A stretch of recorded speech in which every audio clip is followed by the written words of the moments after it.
جو ہے وہ دکھ ہو اور وہ نہ کریں.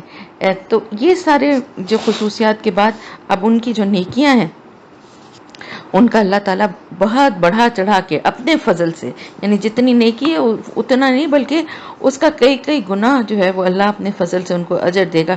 اور اللہ تعالیٰ کی تو یہ اللہ پاک کی تو یہ رحمت اور اس کی ذات جو ہے نا بادشاہ ہے نا وہ، اور اس کی وجہ سے وہ جیسے کہ دیکھیں نا دنیاوی بادشاہ بھی جو ہے وہ کیا ان کا کیا ہوتا ہے، بادشاہ ہونے کا مطلب کیا ہوتا ہے، بادشاہ ہونے کا مطلب یہ ہوتا ہے کہ اس کو پورے ایک ملک کے اختیارات ہیں، خزانہ ہے، اور پھر وہ کسی کی چھوٹی سی بات پہ بھی خوش ہو کے اس کو بہت بڑے بڑے انعام.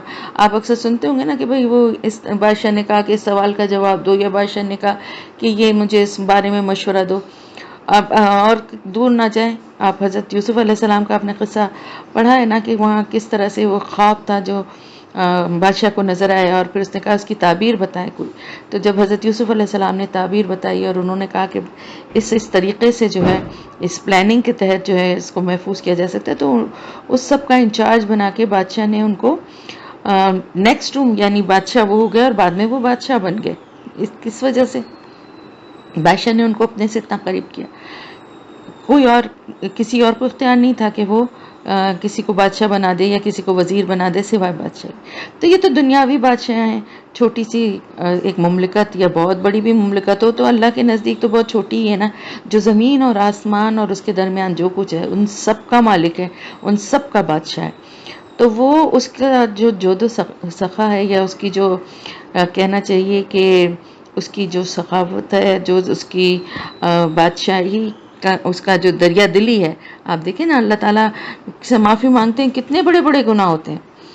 دنیا میں اگر کوئی انسان کسی کا قصور کرتا ہے تو بہت مشکل سے لوگ معاف کرتے ہیں، اور اگر دوبارہ کر دے تو پھر تو 10,000 تانے دیتے ہیں، اور اگر تیسری بار کر دے تو پھر تو معاف بھی نہیں کرتے، اور ہمیشہ کے لیے اس کو ہر جگہ سلیل بھی کرتے ہیں اور سناتے رہتے ہیں کہ بار بار ایسا کرتے ہیں. لیکن وہ ایسا بادشاہ کہ جس کے سامنے جب معافی مانگتا ہے بندہ تو وہ اس کو معاف بھی کر دیتا ہے، کبھی اس کو جتاتا بھی نہیں ہے، کبھی اس کو تانا بھی نہیں دیتا، کبھی اس کو ذلیل اور رسوا بھی نہیں کرتا.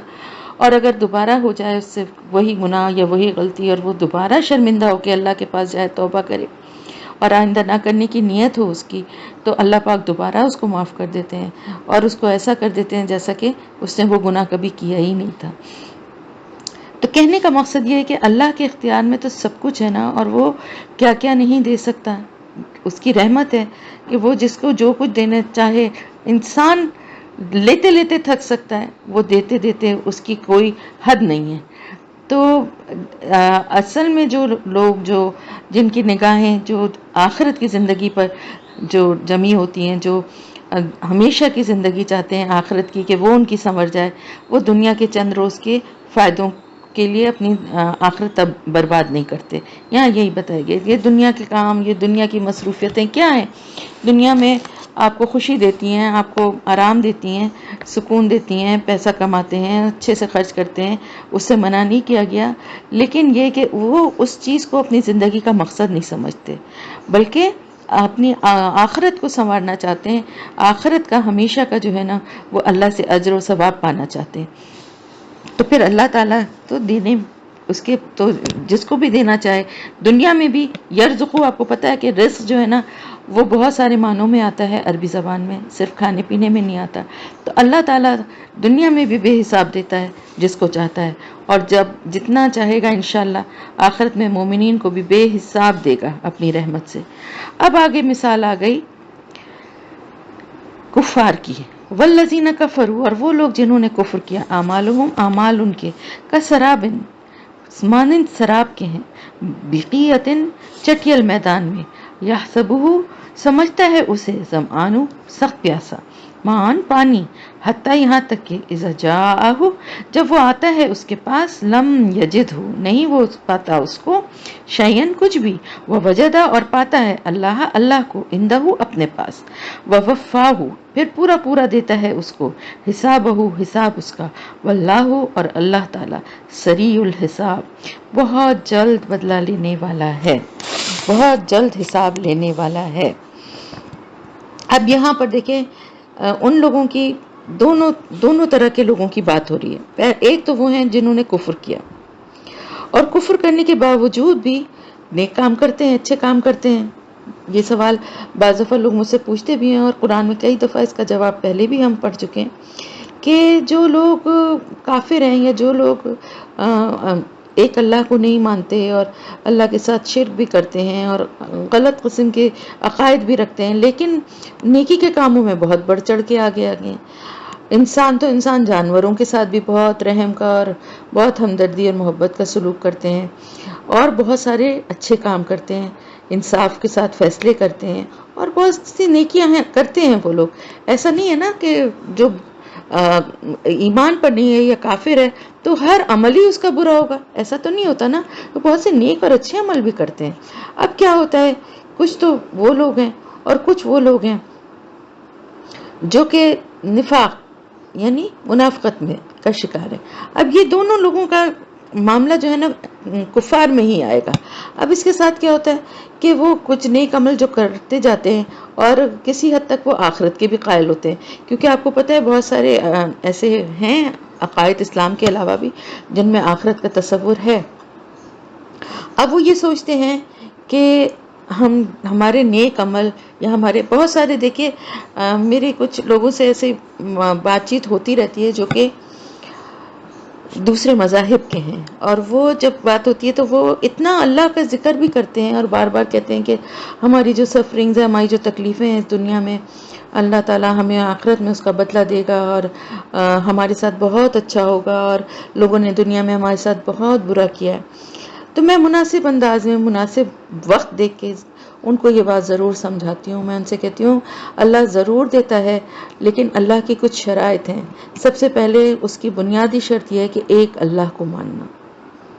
جو ایک اللہ کو مانتا ہے، اللہ کے بتائے ہوئے طریقے پہ اپنی زندگی گزارتا ہے، تو پھر اس کے بعد اللہ پاک اس کے ساتھ ایسے رحمت کا معاملہ فرمائیں گے کہ دنیا کی جو تکلیفیں وہ اٹھا رہا ہے اس کا بہت بہترین اس کو اجر، اس کا بدلہ اس کو آخرت میں بھی ملے گا، اور اس کی نیکیوں کا بھی ملے گا، اس کے صبر کا بھی ملے گا۔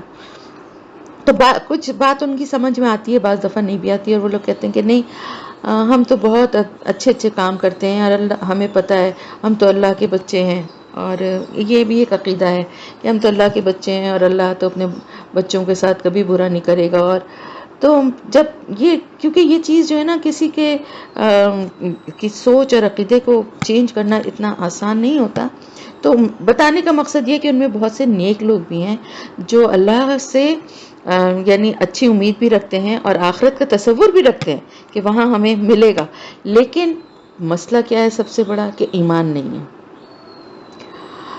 تو یہ بات جو ہے نا یہ صرف اہل کفار کے لیے بھی تو میں بتا رہی ہوں، لیکن میں بھی آپ کو ایک اور بھی بات آگے مسلمانوں کے حساب سے بھی بتاؤں گی۔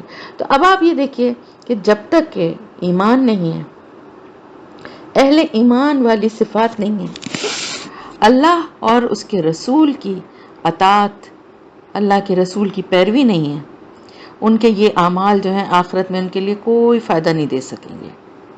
تو یہاں پر اللہ تعالیٰ اس مثال کے ذریعے سے یہ سمجھا رہے ہیں، یہ بتا رہے ہیں کہ جو تمہیں اپنے ظاہری جو اعمال نظر آتے ہیں جن کو کی نمائش کرتے ہو، تم کہتے ہو کہ ہم نے اتنا چیریٹی ورک کیا، ہم نے اتنے اچھے کام کیے، اس سے آخرت میں تم فائدے کی امید رکھتے ہو؟ ہرگز نہیں۔ ان کی حقیقت سراب سے زیادہ نہیں ہے۔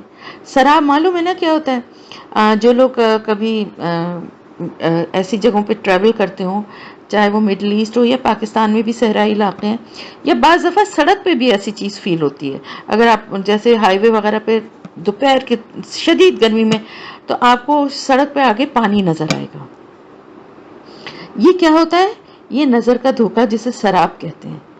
تو ریگستان میں جس طرح چمکتی ہوئی ریت کو دور سے دیکھ کر جسے بڑی شدید پیاس لگی ہو، بعض دفعہ ایسا ہوتا ہے کہ ریگستان میں لوگ راستہ پہلے تو بہت ہوتا تھا، ٹریولنگ کیونکہ ہوتی تھی تو ریگستان میں بعض دفعہ لوگ راستہ بھٹک جاتے تھے، اور پانی اور کھانے کا جو بھی ان کے پاس اسٹاک ہوتا تھا وہ ختم ہو جاتا تھا۔ اب سفر کے دوران انہیں آگے جب وہ ریت اس طرح چمکتی نظر آتی تھی تو لگتا تھا کہ جیسے پانی ہے، اور جب وہ وہاں تک گرتے پڑتے بھاگتے پہنچتے تھے تو وہ دیکھتے تھے کہ یہ تو ریت ہے اور پانی تو اور آگے ہے، اور اس کے پیچھے بھاگتے تھے۔ اسی لیے کہتے ہیں نا کہ دنیا کی زندگی جو ہے نا یہ بھی ایک سراب ہے کہ اس کے پیچھے بھاگتے بھاگتے انسان ختم ہو جاتا ہے، لیکن ہاتھ کچھ بھی نہیں آتا۔ اگر صرف دنیا کے پیچھے بھاگے. تو ایک پیاسا جو ہے وہ بار بار یہ دیکھ کے کہ یہ چمکتی ہوئی ریت جو ہے اس کو پانی سمجھ کے وہ بار بار اس کی طرف پیاس بجھانے کی امید لے کر دوڑتا جاتا ہے. اور لیکن آخر میں کیا ہوتا ہے؟ ہاتھ میں اس کے کچھ بھی نہیں آتا. اسی تگ و دو میں وہ مر جاتا ہے، کیونکہ ظاہر ہے شدید گرمی، دھوپ اور پیاس کی شدت، اور اس میں وہ بھاگ بھاگ کے جب تک وہاں پہنچتا ہے تو دیکھتا ہے وہاں پانی نہیں، پھر اور آگے بھاگتا ہے وہاں نہیں، آخر میں بے دم ہو کے گر جاتا ہے. تو اسی طرح اللہ تعالیٰ فرما رہے ہیں کہ تم اپنے ان اعمال کے جھوٹے بھروسے پر اپنی موت کا سفر طے کرتے جا رہے ہو. لیکن جس طرح سراب کی طرف دوڑنے والا جب اس جگہ پہنچتا ہے جہاں اسے پانی نظر آ رہا تھا تو کچھ بھی نہیں پاتا، اسی طرح جب تم موت کی منزل میں داخل ہو جاؤ گے تو تمہیں پتہ چل جائے گا کہ یہاں ایسی کوئی چیز موجود نہیں جس کا تم فائدہ اٹھا سکو. کیا مطلب ہے؟ مطلب یہ کہ جو تم نے جو اچھے عمل کیے تھے، جو نیک کام کیے تھے، وہ وہاں تمہارے لیے کچھ بھی نہیں ہوں گے، وہ موجود ہی نہیں ہوں گے، اس لیے کہ ایمان کے بغیر اعمال جو ہیں وہ رجسٹرڈ ہی نہیں ہے. تو جو کچھ دنیا میں تمہیں بدلہ اس کا مل گیا وہ اللہ کی تقسیم سے وہ تمہیں مل گیا ہے، لیکن آخرت میں تمہیں ایمان کے بغیر تمہارے عمل کا، نیک اعمال کا کوئی بدلہ نہیں ہے. بلکہ اس کے برعکس ہوگا کیا کہ جو کفر و نفاق تم دنیا میں کرتے رہے ہو اور جو چند نیکیاں تم نے دکھاوے کے لیے کی ہوں یا واقعی دل سے بھی کی ہوں، لیکن اس کے ساتھ ساتھ جو بدعمالیاں تم کر رہے تھے اس کا حساب اللہ تعالیٰ پورا پورا لینے کے لیے موجود ہے. اور اللہ تعالیٰ بڑے جلدی حساب لے گا. یعنی یہ نہ سمجھو کہ یہ کوئی بڑی دور کی بات ہے اور پتہ جب ہوگا تو تب کی دیکھی جائے گی، ایسا نہیں ہے. بڑی جلدی وہ وقت آئے گا، مرتے کے ساتھ ہی حساب کتاب کا فوراً کے فوراً وقت آ جائے گا. تو وہ جو کام نیکیوں کے کیے بھی تھے نا، بدعمالیاں کیا ہیں؟ شرک ہے، کفر ہے، اللہ کا انکار، اللہ کے رسول کا انکار. اللہ کا انکار کیا ہے؟ ویسے تو کہتے ہیں کہ ایک اللہ کو مانتے ہیں، لیکن اس کے ساتھ شریک کر رہے ہیں، اس کے اقامت کو نہیں مان رہے ہیں، تو پھر یہ اس کا انکار ہی ہے. اللہ کے رسول کا انکار کرتے ہیں، ان کی بات، ان کی پیروی نہیں کرتے، یہ اللہ کے رسول کا انکار ہے. تو پھر کیا ہوگا؟ تو اس طرح کے کفر و نفاق کے بعد تمہاری جو بھی نیکیاں ہیں وہ سب دنیا میں یہیں ضائع ہو کے مٹی بن جائیں گی. پہلے ہم پڑھ چکے نا کہ راکھ کی طرح بنا کے اڑا دی جائیں گی. تو یہاں پر ویسے تو یہ کفار کی بات ہو رہی ہے، لیکن یہاں پر ہم اہل ایمان کو، مسلمانوں کو بھی بہت زیادہ ڈر اور خوف دل میں رکھنا چاہیے. کیوں رکھنا چاہیے؟ دو باتیں ہیں. ایک تو سب سے بڑی بات یہ کہ کہیں ہماری نیکی یا ہمارے اچھے عمل کسی دکھاوے یا ریاکاری کے لیے تو نہیں ہو رہے جو ہمارے عمل کو ضائع کر دیں. اور دوسری بات یہ کہ ہمارے عمل خالصتاً اللہ کی رضا کے لیے، رسول کی پیروی کرتے ہوئے ہو رہے ہیں، یا ہم اپنی مرضی سے جو دل چاہتا ہے کرتے ہیں اور اس کو اللہ اور اس کے رسول سے منسوب کر دیتے ہیں. بہت سارے ایسے کام، بہت سارے ایسے عقیدے، بہت ساری ایسی عبادتیں خود ساختہ بنا لی گئی ہیں جو کہ نہ اللہ نے بتائی ہیں، نہ اللہ کے رسول نے بتائی ہیں. کہیں سے نہ اللہ کی کتاب سے اور نہ رسول صلی اللہ علیہ وسلم کی سنت سے اس کا کوئی اس کی تصدیق ہوتی، لیکن ہم اس کو کر رہے ہیں. اگر اس کو کر رہے ہیں یا اسی طرح اور بہت سی ایسی چیزیں، اللہ کا انکار دیکھیں وہ کرتے ہیں، اللہ کا وہ بھی کہتے ہیں نا اللہ تو ایک ہے، اللہ کو مانتے ہیں. اور وہ مکہ کے جو لوگ تھے وہ بھی ایک اللہ کو مانتے تھے. اللہ تعالیٰ نے ابھی دیکھیں نا پچھلے سورت میں کہ اللہ نے پوچھا کہ اگر ان سے پوچھا جائے زمین آسمان کا مالک کون ہے تو کہیں گے اللہ. اگر سب چیزیں پوچھی نا تو انہوں نے کیا جواب دیا؟ اللہ. تو پھر جب اللہ کو مانتے ہیں تو پھر کیسے کافر ہیں؟ اس لیے کہ اللہ کو تو مانتے ہیں، اللہ کی نہیں مانتے. تو یہ ہمارے لیے بھی بہت ایک سوچنے والی بات ہے، بہت الارمنگ بات ہے کہ ہم اللہ اور اللہ کے رسول کو مانتے ہیں اور بہت اندھی عقیدت بھی رکھتے ہیں، لیکن ان کے بتائے ہوئے راستے پہ نہیں چلتے، اللہ کے احکامات کو نہیں مانتے. تو پھر ہمارا عمل اور ان کے عمل میں کیا فرق رہ جاتا ہے؟ تو ایسے سب لوگوں کو یہ بات یاد رکھنا چاہیے کہ اللہ تعالیٰ پورا پورا حساب جو ہے وہ اس کا دے گا، پورا پورا دے گا. دیکھیں یہاں پر یزیدہم نہیں ہے، یہاں پہ بڑھا کے نہیں دے گا. جتنے گناہ ہوں گے، جتنی جو وہ غلطیاں ہوں گی اس کے حساب سے ویسے ہی اتنا ہی بدلہ ملے گا، اور اس کا حساب بہت جلدی ہو جائے گا. ہاں جو اہل ایمان ہیں ان کو اللہ اپنے فضل سے ان کے نیک عمل بڑھا چڑھا کے ان کا اللہ پاک ان کا بدلہ دے گا. تو قیامت کے دن سراب کی طرح ان کے اعمال جو ہیں ان کی کوئی حقیقت نہیں ہوگی، وہاں کچھ ملے گا ہی نہیں انہیں وہ جب پہنچیں گے تو۔ میں نے آپ کو بتایا نا کہ ایمان جو ہے نا وہ پہلی شرط ہے اعمال کی قبولیت کی، ٹھیک ہے۔ دوسری بات کیا بتائی کہ اخلاص ہو، ریاکاری نہ ہو، اللہ کو راضی کرنے کی نیت ہو۔ صرف دنیا کو اور دنیا کے لوگوں کو خوش کرنا جو ہے نا اور اس سے مطمئن ہو جانا، یہ سراب ہے۔ تو برے اعمال یا نمائشی نیکیاں جو ہیں جو دکھاوے کے لیے کی گئی ہوں، وہ بالکل ہی اس کے ہاتھ کچھ بھی نہیں آنے والا جو یہ کرے گا۔ اب آگے ایک اور مثال سے، جیسے نور علی نور کی مثال دی گئی تھی نا، بالکل اسی طرح سے اب اہل کفر جو ہیں یعنی کفار جو ہیں ان کے لیے مثال دی جا رہی ہے۔ اب دیکھیں غور سے سنیں، وہاں پر نور کی کس طرح مثال دی گئی تھی، اب آپ دیکھیں یہاں پر تاریکی کی مثال کیسے دی جا رہی ہے۔ اور یا کظلماتن، مانند اندھیروں کے، فی بحرن، سمندر میں، لجین، گہرے، یغشاہ، ڈھانپ لیتی ہے، موجن، ایک موج یا ایک لہر، من فوقہ، اس کے اوپر سے، موجن، ایک اور لہر یا ایک اور موج، من فوقہ، اس کے اوپر سے، سحابن، بادل، ظلماتن، اندھیرے ہیں، بعدها، بعد ان کے، فوقہ، اوپر ہیں، بعدن، بعض کے، اذا، جب، اخرجا، نکالے، یدہ، ہاتھ اپنا، لم یکد یراہا، نہیں وہ دیکھ سکتا اس کو، لفظی ترجمہ کیا ہوگا، لم نہیں، یکد قریب کے، یراہا دیکھ سکے اس کو، لیکن ایک ساتھ پڑھیں گے، نہیں وہ دیکھ سکتا اس کو، ومن، اور جو، لم نہیں، یجعل اللہ بنایا اللہ تعالیٰ نے، لہو اس کے لیے، نورن کوئی نور، فما تو نہیں، لہو من نور اس کے لیے کوئی نور۔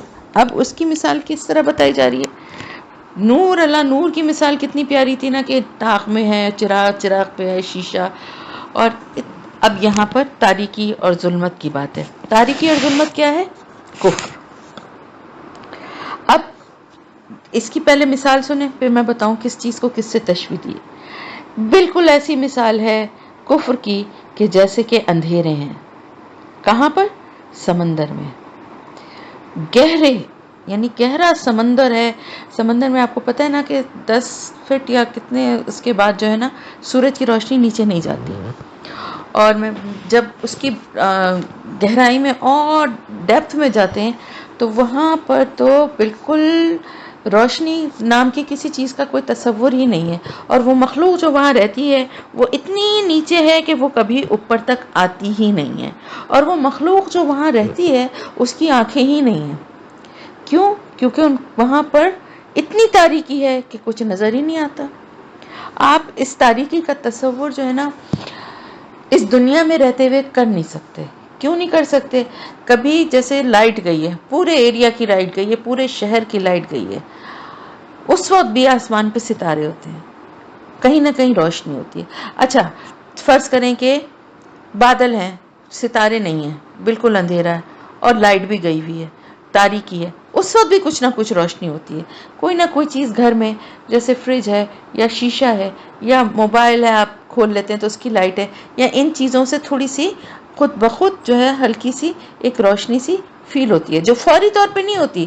دیکھیں تاریکی ہوتے کے ساتھ ہی آپ کو لگتا ہے جیسے ہر طرف جیسے کچھ بھی نہیں نظر آ رہا، لیکن آہستہ آہستہ کیا ہوتا ہے آپ کی آنکھیں اس کی عادی ہونے لگتی ہیں اور آپ کو تھوڑی بہت ادھر سے ادھر سے جو ہم ہلکی سی روشنی فیل ہونے لگتی ہے، جو چیزوں کی اپنی چمک یا شائن ہوتی ہے یا وہ ریفلیکٹ ہوتی ہے، آپ کو فیل ہوتی ہے۔ بہرحال ایسی تاریکی جو ہے نا اس کا اس دنیا میں رہتے ہوئے ہم تصور نہیں کر سکتے، اور اللہ نہ کرے کہ کبھی بھی اس زندگی میں یا اس کے بعد اللہ تعالیٰ کے پاس جب جائیں تو کبھی بھی ایسی تاریکی کا اللہ ہمیں ایکسپیرینس کرائے۔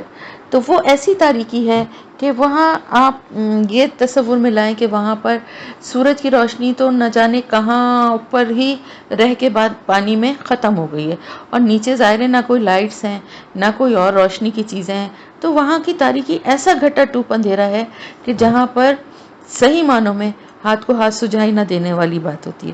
تو وہاں پہ جو مخلوق ہے اس کی آنکھیں ہیں ہی نہیں، کیونکہ ان آنکھوں کی ان کو ضرورت نہیں ہے، ان کو اللہ تعالیٰ نے دوسری جو ان کی سینسز ہیں وہ اتنے اسٹرانگ دیے ہیں کہ وہ اس سینسز کی وجہ سے دوسرے جانور جو بھی سمندر کے اندر جانور ہیں یعنی مچھلیاں یا جو بھی ان کو فیل کر لیتے ہیں اور ان کی موجودگی کو، اور اسی یعنی انہی سینسز سے اندازہ لگا کے وہ شکار بھی کرتے ہیں اور اپنی خوراک بھی حاصل کرتے ہیں۔ اللہ کی قدرت ہے، اللہ تعالیٰ کی قدرت ہے۔ میں کہہ رہی ہوں نا، ابھی ہم نے تو کچھ جانا ہی نہیں ہے، ابھی تو ہم صرف اپنے چاروں طرف کی چیزوں کو ہی اگر غور سے دیکھ لیں تو بہت بڑی بڑی نشانیاں ہیں، وہاں تک تو ابھی ہم پہنچے ہی نہیں ہیں۔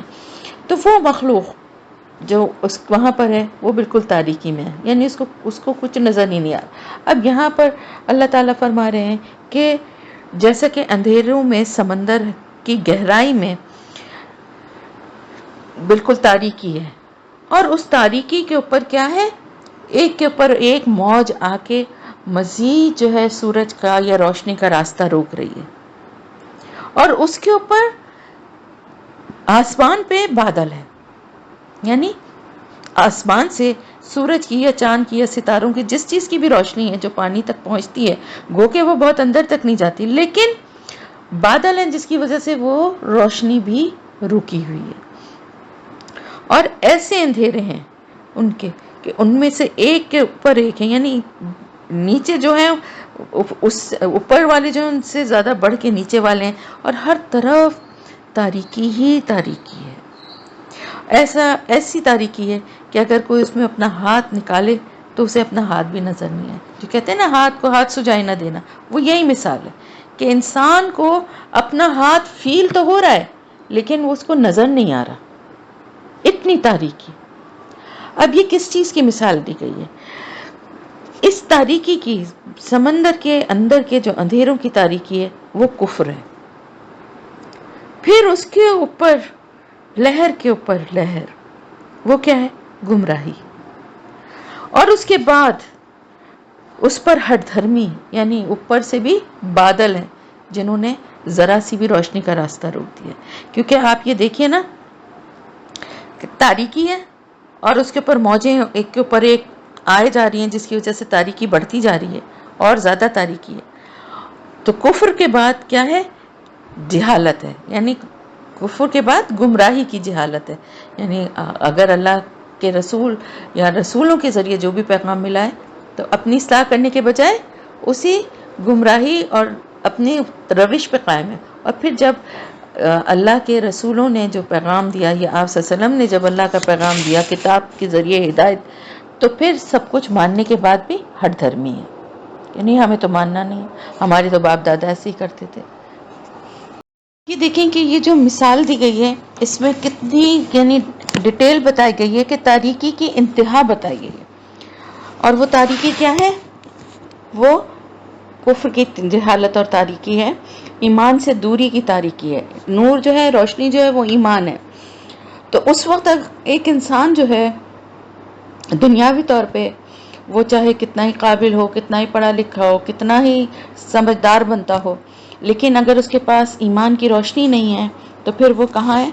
ظلمات میں، تاریکیوں میں، اور تاریکی بھی کوئی معمولی نہیں ہے، کیونکہ جس کے پاس علم ہے، بے شک دنیاوی علم ہے، اللہ نے عقل اور سمجھ اور علم دیا ہے، تو اس کے اوپر اس کو تو زیادہ اچھے سے اس چیز کو سمجھنا چاہیے، اللہ کے پیغام کو، اللہ کے جو نبی جو دعوت دے رہے ہیں اس کو، جو اللہ کی کتاب میں جو کچھ لکھا ہے۔ آپ دیکھیں نا یہ جو آیات ہیں ابھی جو میں نے یہ پڑھی ہے آپ کے سامنے، آیت نمبر 40، اس آیت کو پڑھنے کے اور اس کے بعد اس پہ جب غور کر کے ایک بہت بڑے سائنٹسٹ کا واقعہ ہے کہ وہ جو ہے وہ ایمان لے آیا، کیونکہ اس نے جب اس کو یہ آیت جو ہے اس کا ترجمہ بتایا گیا ایک دفعہ، تو اس نے کہا کہ یہ ترجمہ تو کسی ایسے شخص کا لگتا ہے کہ جو بہت سمندر کے سفر میں رہتا ہے اور جس نے اتنا مشاہدہ کیا ہے اس چیز کا، اور ظاہر ہے اب دیکھیں نا جو اب ہم اس آیت کو پڑھ رہے ہیں، ہم اس کی تفسیر کو پڑھ رہے ہیں تو ہمیں یہ چیزیں پتہ چل رہی ہیں، ورنہ سچی بات ہے ہم نے کبھی اتنا غور کیا تھا کہ سمندر میں کہاں تک لائٹ ہے اور اس کے بعد کتنی تاریکی ہے، اور اگر آسمان پہ بادل ہوں تو مزید کتنی تاریکی بڑھ جائے گی۔ تو یہ مثال اللہ نے اسی لیے دی ہے، تو وہ اس کو جب یہ بتایا گیا کہ جس کے اوپر یہ وحی نازل ہوئی، جس کے اوپر یہ قرآن نازل ہوا، اس نے تو ساری زندگی کبھی سمندر کا سفر ہی نہیں کیا، سمندر ہی نہیں دیکھا، اس کو یقین نہیں آیا. اس نے پھر اور ریسرچ کی اور آپ صلی اللہ علیہ وسلم کے بارے میں اس نے جاننے کی کوشش کی اور اس کو پتہ چلا کہ واقعی کہ آپ صلی اللہ علیہ وسلم نے تو کبھی سمندر کا کوئی سفر کیا ہی نہیں. آپ تو عرب کے صحرا میں تھے اور کبھی کوئی ٹریولنگ ایسی آپ کی زندگی میں ہوئی ہی نہیں کہ جو آپ کو سمندر کا کہیں سفر کرنا پڑے کسی کشتی یا جہاز پہ، کہ آپ کی نظر سے یہ ساری چیزیں. اس کے لیے بھی دیکھیں بہت کین آبزرویشن کی ضرورت ہے، یعنی بہت کوئی غور و فکر کرنے والا ہی اتنی باریکی سے اس چیز کو سمجھ سکتا ہے. اور اب جتنی ترقی ہوتی جا رہی ہے تو یہ ساری چیزیں اور زیادہ پتہ چل گئی کہ کیسی مخلوق ہے اور اس کے سینسز کتنے تیز ہوتے ہیں اور اس کے پاس آنکھیں نہیں ہوتی ہیں. تو یہ سب چیزیں اس وقت 1400 سال پہلے آپ صلی اللہ علیہ وسلم کو اللہ تعالیٰ نے بتائی نا، اور آپ کے ذریعے ہم سب کو بتائیں، تو وہ ایمان لے آیا. دیکھیں علم جو ہوتا ہے نا، علم صحیح علم وہی ہے کہ جو اللہ کو پہچاننے میں مدد دے. بے شک وہ مسلمان نہ ہو، وہ انسان، لیکن اگر اس کے پاس علم ہے، عقل اور شعور ہے، بصیرت ہے، تو وہ اللہ کی نشانیوں کو دیکھ کے اس کا دل ضرور اللہ کی طرف مائل ہوگا اور اللہ کی دعوت کی طرف، اللہ کے کلام کی طرف وہ غور و فکر کے لیے ضرور آئے گا. اور جب ایک دفعہ کوئی اس کلام کو اس نیت سے کہ اس سے کچھ سیکھنے اور اس کو سمجھنے کے لیے اور اس کو سچ مان کے اس کو پڑھے گا، وہ ضرور اس کے دل پہ اثر کرے گا. ہاں بہت سے ایسے بھی ہیں جو اس کی آیتوں کو پڑھتے ہیں، سنتے ہیں اور اس کے بعد اس میں مختلف قسم کے ابہام، شکوک، وسوسوں والی باتیں کرتے ہیں. ایسے بھی ہیں جو مانتے ہیں، پڑھتے ہیں، سمجھتے ہیں لیکن اس کا انکار کرتے ہیں. تو پھر وہ کون لوگ ہیں؟ وہ وہی لوگ ہیں جو کہ تاریکی میں ہیں، کفر کی، اور پھر اس کے بعد گمراہ ہیں اور گمراہی کی جہالت، اور پھر اس کے بعد ان کی ہٹ دھرمی. یعنی جیسے وہاں نور علی نور تھا، یہاں پر تاریکی پہ تاریکی ہے، یعنی لہر کے اوپر ہے لہر ہے. اندھیرے ایسے ہیں کہ ایک کے اوپر ایک اندھیرا چڑھا ہوا ہے، اتنا زیادہ کہ اپنا ہاتھ بھی انسان کو محسوس تو ہو رہا ہے. ظاہر ہے اس کے پاس آنکھیں ہیں، انسان کے پاس تو آنکھیں ہیں نا، لیکن اتنی تاریکی ہے کہ اس میں اس کو اپنا ہاتھ بھی نظر نہیں آ رہا. مطلب کیا ہے کہ اس کو اگر اس کے پاس علم ہے بھی تو وہ اس سے اگر اللہ کو نہیں پہچانتا اور نور ہدایت کی طرف اس کا دل مائل نہیں ہوتا تو پھر ان نگاہوں کا کوئی فائدہ نہیں ہے کہ جو دیکھ بھی رہی ہیں، محسوس کر رہی ہیں اور اس سچائی کو مان بھی رہی ہیں لیکن اس پہ ایمان نہیں لاتے. کافروں کا یہی حال ہے نا. اصل میں بات کیا ہے کہ جس کے لیے اللہ نے کوئی نور نہ بنایا ہو اسے پھر کون نور دے سکتا ہے؟ بہت ہی پیاری بات ہے. یعنی دیکھیں اللہ نے نور نہ بنایا ہو، اصل بات یہ ہے کہ جو بھی کائنات میں نور ہے نا وہ اللہ کی ذات سے ہی منسوب ہے، اور کائنات کا اصل نور تو اللہ تعالیٰ ہی ہے. اور جو بھی ظہور آیا ہے اس کائنات کی تخلیق سے لے کے اس پورے نظام کی تخلیق اور ان سب چیزوں کے پیچھے جو نور کار فرمائے وہ اللہ تعالیٰ کی ذات کا نور ہے. اب وہ کیسا نور ہے اس سے بحث یہاں نہیں ہو رہی ہے، لیکن در حقیقت جو مومن ہوتا ہے اس کے دل میں بھی اللہ کے اس نور کا حصہ آتا ہے. کس طرح؟ اللہ کے کلام کے ذریعے، ہدایت کے ذریعے. جو ہدایت کا نور ہے وہ اس کے دل میں، اس کے دل کو جگمگا دیتا ہے، ایسے جگمگاتا ہے کہ اس کا دل روشن ہو جاتا ہے اور اس کو یہ کفر اور جہالت اور یہ ہٹ دھرمی کی باتیں اس کے دل میں داخل نہیں ہو سکتی، اسے اچھی نہیں لگتی. تو اگر کسی کے دل میں اللہ تعالیٰ کی طرف سے وہ نور نہ پہنچے، اللہ تعالیٰ کی طرف سے کیسے نہیں پہنچے گا؟ اللہ نے تو وہ نور ہر ایک تک پہنچانے کے لیے ایمان کا نور، ہدایت کا نور، کتابیں بھیجی، پیغمبر بھیجے، سب کے لیے بھیجا نا. اللہ نے کچھ لوگوں کے لیے مخصوص تو نہیں کر دیا نا کہ وہ اللہ کے من پسند لوگ تھے، یا اللہ نے کچھ لوگوں کو چاہا تھا کہ ان کو نور ہدایت مل جائے، ان کو ایمان کا نور مل جائے، باقی سب محروم رہ جائیں. ایسا تو نہیں ہے نا. اللہ کا کلام جب نازل ہوا، اللہ کے رسول صلی اللہ علیہ وآلہ وسلم نے جب ایمان کی تبلیغ اور دعوت دی، سب کو دی نا، سب تک اللہ کا پیغام پہنچایا. لیکن ہوا کیا؟ جو شخص جس کے دل میں اللہ پاک نے ہدایت کی طرف طلب رکھی تھی وہی اس نور کی طرف آیا. تو اگر کسی شخص کو اللہ کی طرف سے نور نہیں مل سکے گا تو وہ کون ہوگا؟ جو خود ہی نہیں چاہتا. اور پھر اس نور کے نہ ملنے کی وجہ سے وہ پھر کس چیز میں ہوگا؟ گہری تاریکی میں، مکمل تاریکی میں، کفر کی اور جہالت کی، گمراہی کی. کیونکہ اور تو کہیں سے روشنی مل ہی نہیں سکتی نا، کہیں سے روشنی کی ایک کرن بھی نہیں مل سکتی ہے. روشنی تو صرف ایمان کے ذریعے ہی مل سکتی ہے. تو دیکھیے کہ یہ بات جو ہے یہ کچھ جو اللہ تعالیٰ کی طرف سے نور ایمان اور ہدایت اللہ کی طرف سے ملتی ہے. اللہ نہ دے تو کوئی دے نہیں سکتا، لیکن اللہ تعالیٰ کس کو دیتا ہے؟ جس کے دل میں طلب ہو. یہ بات ہمیشہ یاد رکھیں. اللہ کے کچھ پسندیدہ نہیں ہے یا کچھ چنے ہوئے بندے نہیں ہے کہ بس صرف اللہ چاہتا ہے وہی ایمان لائے. اللہ کی دین کی دعوت جو ہے نا وہ عام ہے، تمام انسانوں کے لیے، لیکن اس سے فائدہ وہی اٹھاتا ہے، اس نور سے فائدہ وہی اٹھاتا ہے جس کے دل میں ایمان کی ہدایت کی طلب ہے. الم ترا، کیا نہیں آپ نے دیکھا؟ ان اللہ، بے شک اللہ تعالیٰ، یسبح، تسبیح کرتا ہے، لہو، اس کے لیے، من فی السماوات والارض، آسمانوں میں جو ہیں اور زمین میں، والطیر، اور پرندے بھی، صافاتی، پر پھیلائے یا سب باندھے، سب بستا ہے. یعنی جب اڑتے ہیں نا آپ دیکھیں کہ ایک بالکل ایک قطار ایسی بنی ہوئی ہوتی ہے کہ جیسے ایک لائن میں کبھی پرندوں کے جھنڈ کو اڑتے ہوئے دیکھا ہے، ایسے بے ترتیبی سے، اور ایک یعنی بدنظمی ان کی اڑان میں نہیں ہوتی، بلکہ ایک لکیر سی بنی ہوتی ہے اور اس کے پیچھے دوسری صف اور اس کے پیچھے تیسری، یعنی پر پھیلائے اس طرح اڑ رہے ہوتے ہیں جیسے مسجد میں نماز پڑھتے ہوئے صفیں بنی ہوئی ہوتی ہیں نا، ایک کے پیچھے دوسری، اور ایک بالکل قطار جو ہے وہ بالکل ایک ہی لیول پہ ہوتی ہے. یہ نہیں کہ کوئی آگے جا رہا ہے کوئی پیچھے آ رہا ہے، سب ایک لائن میں ہوتے ہیں. تو کلن، ہر ایک نے، قد، بلا شبہ، علما، جان لی ہے، صلاتہ، نماز اپنی، و تسبیحہ، اور تسبیح اپنی، واللہ علیم، اور اللہ تعالیٰ خوب جاننے والا ہے، بما، ساتھ اس کے جو یفعلون، وہ کر رہے ہیں. اب آپ دیکھیے کتنی پیاری بات ہے. اللہ تعالیٰ نے زمین اور آسمان میں جو بھی مخلوق بنائی ہے، ہم پہلے بھی یہ پڑھ چکے نا، وہ سب اللہ کو سجدہ بھی کرتے ہیں اور اللہ کی تسبیح بھی کرتے ہیں. جو کچھ بھی ہے آپ نے نہیں دیکھا، اللہ تعالیٰ فرما رہے ہیں کہ دیکھو یہ کتنی ایک دیکھنے کی نظر جس کے پاس ہے، جس کے ہم دن رات اس چیز کا مشاہدہ کرتے ہیں، لیکن شاید ہم غور نہیں کرتے.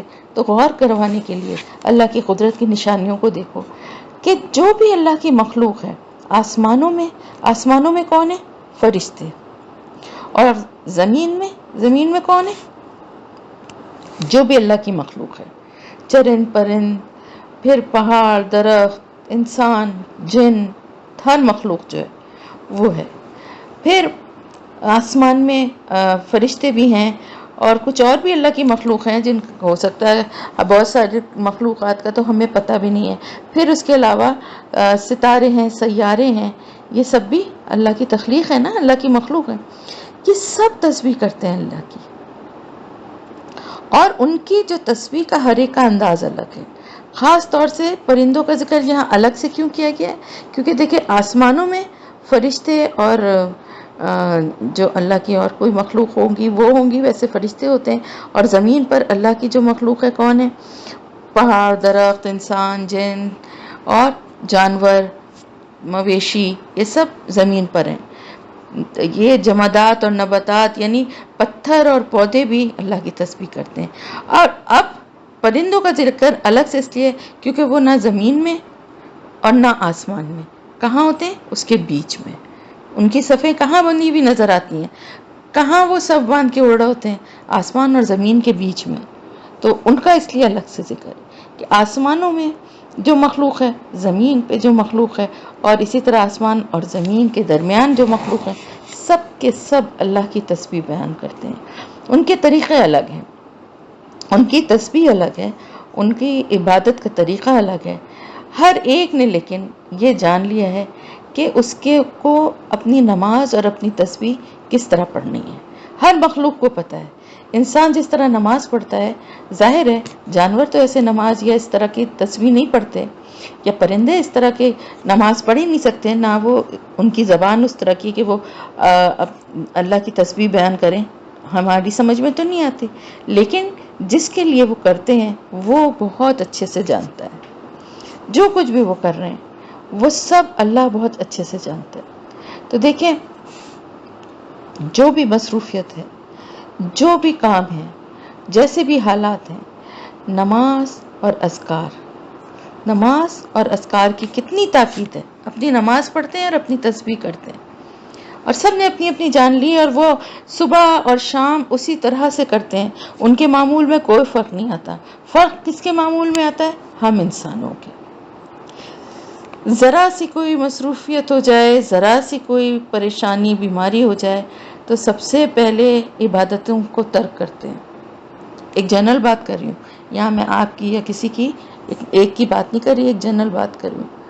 اتنی، یا گھر میں کوئی خوشی کا موقع ہو، ایسا بھی ہوتا ہے، صرف پریشانی میں ہی نہیں، خوشی کے موقع میں، شادی وغیرہ میں اکثر ایسا ہوتا ہے کہ نمازوں کا خیال ہی نہیں رہتا، خاص طور سے دلہن یا دلہن کے قریبی جو رشتہ دار ہیں، بہنیں ہیں، ماں ہیں، اتنے مصروف تھے، ہال میں پہنچنے کا ٹائم نکل رہا تھا، پھر سب سے بڑھ کے یہ اتنا اچھا میک اپ اتنا مہنگا کیا ہوا تھا، وضو ہی نہیں تھا۔ اب ظاہر ہے وہ اتنا قیمتی میک اپ لاکھوں کا ہوتا ہے، اس کو اتار کے وضو کر کے تو نماز نہیں پڑھ سکتے نا۔ نماز کی کیا اہمیت ہے، پڑھ لیں گے، قضا پڑھ لیں گے، لیکن یہ اتنا قیمتی میک اپ تو دوبارہ سے نہیں ہو سکتا نا۔ تو یہ صرف انسان یہ باتیں سوچتا ہے۔ کوئی مصروفیت ہو جاتی ہے، سفر پہ نکلتا ہے تو کیا کوشش کرتا ہے کہ کوئی میوزک لگا لے، کوئی گانا سن لے، کوئی ایسی دلچسپی کی چیز جس سے انجوائے کرتے ہوئے جائیں۔ عام طور سے لوگ سفر میں کرتے ہیں، جبکہ ہمیں کیا کرنا چاہیے سفر میں دعائیں کرنی چاہیے، بات چیت کریں اپنی نارمل، ہنسی مذاق بھی کریں، لیکن ساتھ ساتھ دعائیں بھی کریں، سفر میں دعا قبول ہوتی ہے۔ تو دیکھیں، ذرا سی بھی کوئی مصروفیت آ جاتی ہے تو سب سے پہلے جو ہے وہ کیا ہوتا ہے کہ ہم نے اس دفعہ تو بالکل پڑھنے کا موقع نہیں ملا، ٹیسٹ نہیں دے سکتے، بالکل ٹائم نہیں ملا، اتنی مصروفیت تھی، گھر میں مہمان آئے ہوئے تھے، طبیعت صحیح نہیں تھی، کوئی بھی ریزن ہوتا ہے، میں یہ نہیں کہتی کہ وہ غلط ہوتا ہے، بالکل ہوتا ہے، جینون ہوتا ہے، ہر انسان کے زندگی میں ہوتا ہے، لیکن اس مصروفیت میں بھی ہم باقی جن چیزوں کو ضروری سمجھتے ہیں وہ تو کرتے ہیں نا۔ ہمارے بچے کا اگر ایگزام ہو رہا ہوگا اینول، تو ہم کیا اپنی بیماری یا گھر میں شادی یا کسی اور مہمانوں کے آنے کی مصروفیت، کسی بھی وجہ سے کوئی بھی مصروفیت ہو، تو ہم کیا اس وقت یہ کہیں گے کہ اس سال نہیں دلواتے امتحان، کوئی بات نہیں ہے، یا چلے امتحان، اینول ایگزام تو بڑی چیز ہے نا، سیمسٹر کے پیپرز ہو رہے ہیں، اس سیمسٹر میں نہیں دلواتے، تیاری نہیں ہو سکی، گھر میں اتنے مہمان آئے ہوئے ہیں، کیسے پڑھتے، بالکل ٹائم نہیں ملا، ایسا ہوتا ہے کیا کرتے ہیں؟ اور فوراً بچوں کو بھیجتے ہیں، جاؤ تم تو جا کے پہلے پڑھائی کرو، اپنی ٹیسٹ ہونے والے ہیں تمہارے ٹیسٹ کی تیاری کرو، میں آ کے سنوں گی، میں آ کے لکھوا کے دیکھوں گی تیاری پوری ہوئی ہے کہ نہیں، پھر تم آنا اور آ کے یہاں بیٹھنا اور باقی لوگوں کے ساتھ ہنسنا بولنا کھیلنا، جو کرنا ہے وہ کرنا، ایسے کہتے ہیں نا۔ کبھی اپنے اوپر بھی ایسی کوئی پابندی لگائیے، کبھی اپنے اوپر بھی کوئی ایسی سختی لگائیے کہ مجھے جو بھی ہے، مجھے اپنا آدھا ایک گھنٹہ تو ڈیلی مجھے نکالنا ہی ہے۔ اور یقین کریں، اگر آپ کے گھر میں کوئی مصروفیت ہے، کوئی آپ کے مہمان آئے ہوئے ہیں، آپ کے کوئی گھر میں شادی ہے، کوئی تقریب ہے، آپ ان لوگوں سے بھی اگر یہ کہیں گے نا، کوئی آپ کو نہیں یہ کہے گا کہ نہیں آپ وہ چھوڑ دیجئے اور آپ آ کے ہمارے ساتھ بیٹھ جائیے۔ اول تو کسی سے کہنے کی ضرورت ہی نہیں ہے، ساری دنیا کے کام تو کرتے ہی ہیں نا۔ کسی وقت نماز کے بہانے، جس وقت نماز پڑھنے گئے اسی بہانے سے دروازہ بند کر کے تھوڑی دیر بیٹھ کے اپنی پڑھائی کر لی، تھوڑا سا 10-15 منٹ دے دیا، آدھا گھنٹے دیتے تھے تو آدھا گھنٹہ نہیں دیا، 10-15 منٹ دے دیے، دوسری کسی نماز میں 10-15 منٹ دے دیے، پھر شام میں اگر نمازوں کے بعد نہیں موقع ملا کوئی بات نہیں ہے، دن میں موقع مل گیا دن میں کر لیا۔ تو یہ بتانے کی باتیں نہیں ہیں، جو کرنا چاہتے ہیں وہ اسی طرح سے کرتے ہیں، اور جو نہیں کرنا چاہتے ہیں وہ پھر ان کے پاس بہت ایکسکیوزز ہے۔ اور میں ایک بار پھر یہ بات کہوں گی کہ آپ کے ایکسکیوزز کو میں یہ نہیں کہہ رہی ہوں کہ وہ جینون نہیں ہیں، ہوتے ہیں، یقیناً ہوتے ہیں، سب کے ساتھ ہوتے ہیں، بیماری بھی ہوتی ہے، گھر میں مہمان بھی ہوتے ہیں، خود میرے ساتھ ہو جاتے ہیں، لیکن کوشش کیا کرتے ہیں، کیا کرنا چاہیے کہ فوراً سے بیشتر واپس آئیں اور کوشش کریں کہ کوئی چیز مس نہ ہو جائے۔ اب جو ٹیسٹ آپ لوگوں نے اپنے نہیں دیے ہیں، آپ لوگ خود اندازہ لگا لیجئے گا کہ آپ لوگوں کو وہ سپارے کے حصے ان کی کتنی اچھی سمجھ آئی ہے، آپ ان کو جب کھول کے پڑھیں آپ کو کتنا اچھا یاد ہے، اور وہ جن کا آپ نے ٹیسٹ دیا ہے وہ آپ کو کتنے اچھے یاد ہیں، آپ کو خود فرق پتہ چلے۔ تو بہرحال یہ تو ایک بات نکل آئی بیچ میں، بات اصل میں یہ ہے کہ تسبیح، نماز اور تسبیح کی بہت تاکید کی گئی ہے کہ دیکھو اللہ کی تسبیح تو زمین اور آسمانوں میں جتنی مخلوقات ہیں وہ سب کر رہی ہیں، تو تمہیں کرنے میں کیا مسئلہ ہوتا ہے؟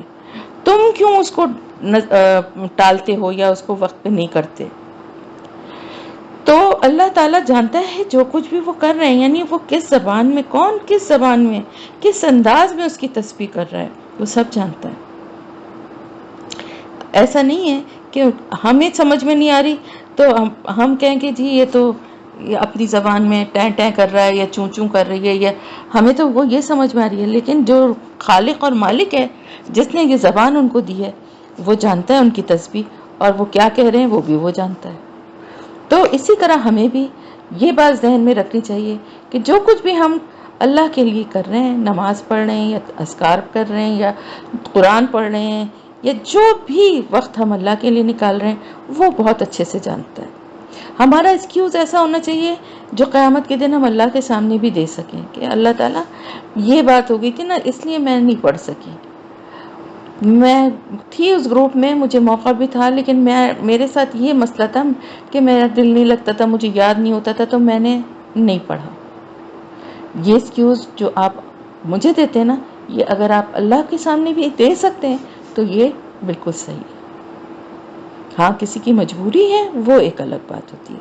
تو دیکھیں ہر ایک جانتا ہے کہ اس کی کیا نماز اور اس کی تسبیح کا طریقہ کار کیا ہوگا، اور سب سے بڑھ کر یہ کہ اللہ جانتا ہے کہ وہ جس طرح کی بھی وہ عبادت کر رہے ہیں اس میں کیا ہے، ان کے جو تسبیح ہے یا جو ان کی نماز ہے اس کا طریقہ ضرور مختلف ہے، لیکن خالق اور مالک سے چھپا ہوا نہیں ہے۔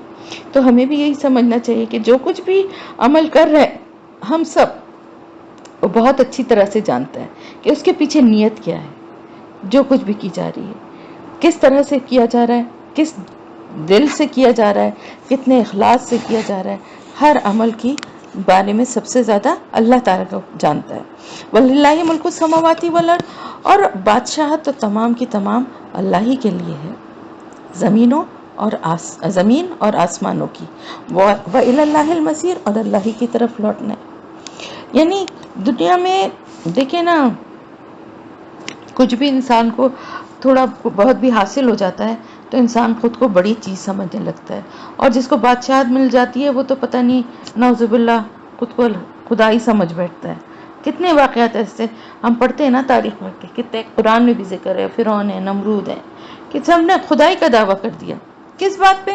کہ ایک دنیاوی سلطنت، ایک دنیاوی جو دولت اور خزانہ ان کے ہاتھ آیا یا فوج ہے، اس کے بلبوتے پہ اپنے کو پتہ نہیں کیا سمجھنے لگے، اور اپنے کو کتنی بڑی چیز سمجھنے لگے کہ یہ چاہتے تھے کہ لوگ دن رات ان کی تعریفیں کریں، ان کے آگے سجدے میں پڑے رہیں۔ تو پھر جن کی بادشاہت کی کوئی ویلیو ہی نہیں، ایک تو اس دنیا کی بادشاہت، چاہے پوری دنیا پہ بھی کسی کی بادشاہت ہو، اس کی کوئی ویلیو نہیں ہے اللہ کے سامنے۔ پہلی بات تو یہ ہے۔ دوسری بات یہ کہ کتنی بھی بڑی بادشاہت مل جائے، ایک دن چھوڑ کے سب کو جانا ہی ہے۔ تو حقیقی بادشاہت جس کے پاس ہے وہ کون ہے؟ اللہ تعالیٰ۔ آسمانوں اور زمین کی بادشاہت در حقیقت کس کے پاس ہے؟ اللہ تعالیٰ کے پاس ہے۔ تو اگر حقیقی مالک اور بادشاہ جو کہ آسمانوں کا اور زمین کا ہے، وہ اس کی عبادت اور اس کے بندگی کرنا یہ ہمیں زیب دیتا ہے، یا دنیا کے بڑے عہدیداروں اور بڑے بادشاہوں اور بڑے اختیار والے لوگوں کی ہاں میں ہاں ملا کے ان کی بات کو ماننا اور اللہ کے حکم کو پیچھے ڈالنا، یہ زیب دیتا ہے ایک انسان کو۔ اور پھر سب سے بڑھ کر یہ کہ لوٹنا بھی اللہ ہی کی طرف ہے، یعنی بادشاہت تو تمام کی تمام آسمان اور زمین کی اللہ ہی کے لیے ہے، اور ہم سب اس بادشاہت میں اللہ کے بندے ہیں۔ کون ہیں بندے؟ کون ہوتے ہیں؟ غلام ہیں ہم سب۔ اور یہاں پر ہمیں دنیا میں اختیار کے ساتھ بھیج دیا گیا، تو اس کا یہ مطلب نہیں ہے کہ ہم غلامی سے آزاد ہو گئے۔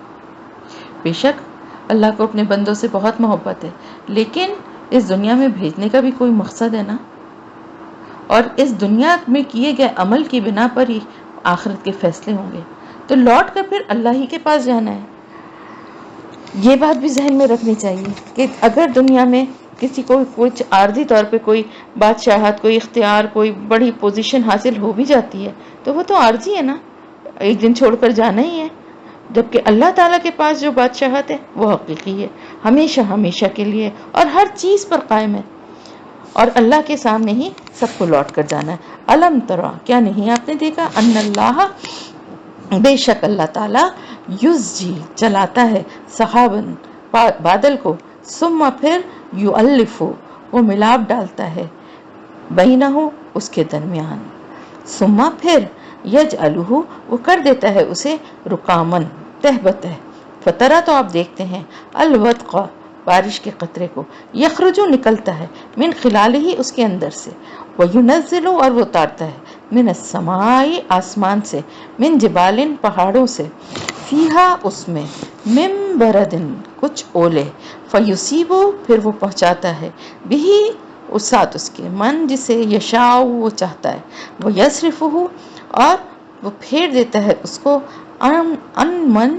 جس سے یشاء، وہ چاہتا ہے، یکادو، قریب ہے کہ، سنا، چمک، برق ہی، اس کی بجلی کی، یذہب، لے جائے، بالابصار، نگاہوں کو۔ اب یہ جو آپ کو واٹر سائیکل ایک دفعہ پھر سے یہاں پر اللہ تعالیٰ کی طرف سے کی نشانیوں میں سے ایک نشانی اللہ تعالیٰ بیان فرما رہے ہیں، اور یہ بات اپنے ذہن میں رکھیں کہ یہ سارا جو سسٹم بتایا جا رہا ہے یہ 1400 سال پہلے کی بات ہے، قرآن میں جو بتائی گئی ہے۔ اس وقت تو کسی کو اس بات کا پتہ ہی نہیں تھا، نہ کسی نے اتنے سائنسی طور پہ اتنی ترقی تھی کہ اس چیز کے اوپر غور و فکر کیا جاتا، اور واٹر سائیکل کیا ہے کسی کو معلوم ہی نہیں تھا کہ کس طرح سمندر سے پانی بھاپ بن کے اٹھتا ہے، اور کس طرح پھر وہ بادل بنتے ہیں، اور پھر وہ کس طرح ہوا کے زور پہ مختلف علاقوں میں جاتے ہیں، اور پھر وہاں پر وہ بارش برستی ہے۔ اب یہاں پر دیکھیے اس کا پورا پروسیجر، پورا طریقہ کار بتایا گیا۔ اللہ تعالیٰ نے، کیا آپ نے نہیں دیکھا؟ کیا آپ نے نہیں دیکھا سے مطلب یہاں پہ کیا ہوتا ہے کہ کیا دیکھ نہیں رہے ہو، مطلب غور نہیں کر رہے ہو، نظر نہیں آ رہا؟ کتنی اہم نشانی اللہ کی کہ کس طرح اللہ تعالیٰ بادلوں کو چلاتا ہے اور پھر انہیں آپس میں ملا دیتا ہے، اور پھر کیا کر دیتا ہے، وہ ان بادلوں کو تہ بتہ، اور پھر ان میں سے بارش کے قطرے نکلتے ہیں اس کے درمیان سے، پھر وہ اتار دیتا ہے آسمان سے، پہاڑوں سے، فیہا، اس میں، کچھ اولے، پھر وہ پہنچاتا ہے اسے جہاں وہ چاہتا ہے، اور پھیر دیتا ہے اس کو جس سے وہ چاہتا ہے۔ اب دیکھیں یہ پوری بات جو ہے نا، آپ کو میں اب اچھے سے ذرا سمجھاتی ہوں، یہ پورا سسٹم جو ہے نا اس کو میں آپ کو پورے اچھے سے سمجھاتی ہوں۔ آسمان پہ جو بادلوں کے وہ ہوتے ہیں نا، یعنی کس طرح سے بھاپ جب اوپر اٹھتی ہے تو وہ بادلوں کی شکل اختیار کر لیتی ہے، اوپر جب جا کے تھوڑے ٹھنڈے اس کو ٹھنڈک ملتی ہے نا، تو وہ پانی جو ہے نا وہ بادل کی شکل اختیار کر لیتا ہے۔ اللہ تعالیٰ انہیں آپس میں جمع کرتا جاتا ہے، آپس میں کیا ہوتا ہے کہ وہ ایک سے دوسرا بادل، دوسرے سے تیسرا بادل ملتا جاتا ہے، پھر اللہ تعالیٰ اس کو تہ بتہ کر دیتا ہے، یعنی ایک کے اوپر ایک، ایک کے اوپر ایک، اور بیچ میں جو ہے کیا ہوتا ہے، خلا ہوتا ہے، جگہ ہوتی ہے، ٹھیک ہے، ہوا کی۔ اب کیا ہوتا ہے کہ وہ ہوا جب اس کے اندر سے پاس کرتی ہے تو ایک طرف تو وہ ان بادلوں کو لے کے جاتی ہے اپنے زور پہ، اور پھر اس کے اندر سے جو ہے نا وہ بادلوں کا بوجھ جب اتنا بڑھ جاتا ہے کہ بارش کے قطروں کی شکل میں وہ برسنے لگتے ہیں، پھر آسمان سے اور پہاڑوں سے۔ اب پہاڑ کہاں سے آگے؟ پہاڑوں سے کون سی بارش ہوتی ہے؟ پہاڑوں سے یہاں مراد ہے وہ بادل جو کہ اسی طرح ایک تہ بتہ ہوتے ہوتے اوپر تک چلے جاتے ہیں اور ایک بادلوں کا ایک پہاڑ کی طرح بن جاتا ہے. اور پھر کیا ہوتا ہے کہ پانی کے ذرات جو ہوتے ہیں نا وہ ایک اسٹیج تک تو ٹھنڈک سے وہ بارش کی شکل میں بارش کے قطرے بن کے نیچے برستے ہیں. لیکن اس سے اوپر کی جو بادلوں کی تہیں ہیں نا جو اوپر پہاڑوں کی طرح اور تہ بتے اوپر تک چلے گئے ہیں, جو پہاڑ دیکھا جائے تو پہاڑ لگے وہ, تو وہاں اوپر سے جب وہ پانی کے قطرے جو ہوتے ہیں نا وہ اتنی ٹھنڈک ہوتی ہے, ٹمپریچر کیونکہ گرتا جاتا ہے نا, جتنے اوپر جاتے جائیں گے اتنا ٹمپریچر گرتا جائے گا, تو اتنا کم ٹمپریچر ہو جاتا ہے کہ وہ پانی کے ذرات ایک اسٹیج تک تو بارش کے قطرے بنتے ہیں اور پھر اس سے اوپر جب چلے جائیں تو برف کے اولے بن جاتے ہیں. برف بن کے بارش کے قطروں کے بجائے وہ جم کے وہ قطرے برف کی شکل میں اولے بن کے برستے ہیں. دیکھیں کتنی پیاری طریقے سے اللہ تعالیٰ نے سمجھا. اور پھر وہ پہنچاتا ہے اس کو, یعنی ان بادلوں کو, یہ بھی اللہ کا ایک نظام ہے کہ ہوا کے زور پہ وہ جہاں چاہتا ہے ان بادلوں کو پہنچاتا ہے اور وہاں بارش ہوتی ہے. اب آپ دیکھیں نا یہاں پر ہم کراچی میں رہتے ہیں, ہمارے یہاں پر سمندر ہے, سمندر سے بادل اٹھتے ہیں, پانی کے قطرے اٹھتے ہیں اور بادل بنتے ہیں, لیکن وہ کراچی پہ تو کم ہی برستے ہیں. وہ کہاں چلے جاتے ہیں؟ وہ دوسرے علاقوں میں جاتے ہیں جہاں اللہ کا حکم ہوتا ہے اور جہاں ان کو وہ ایٹماسفیئر ملتا ہے, یعنی وہ اتنی ٹھنڈک اور وہ ملتی ہے تو وہ پانی کے قطرے واٹر ویپرز جو ہیں وہ بارش کی شکل میں, یعنی وہ اتنے بوجھل ہو جاتے ہیں کہ وہاں بارش شروع ہو جاتی ہے.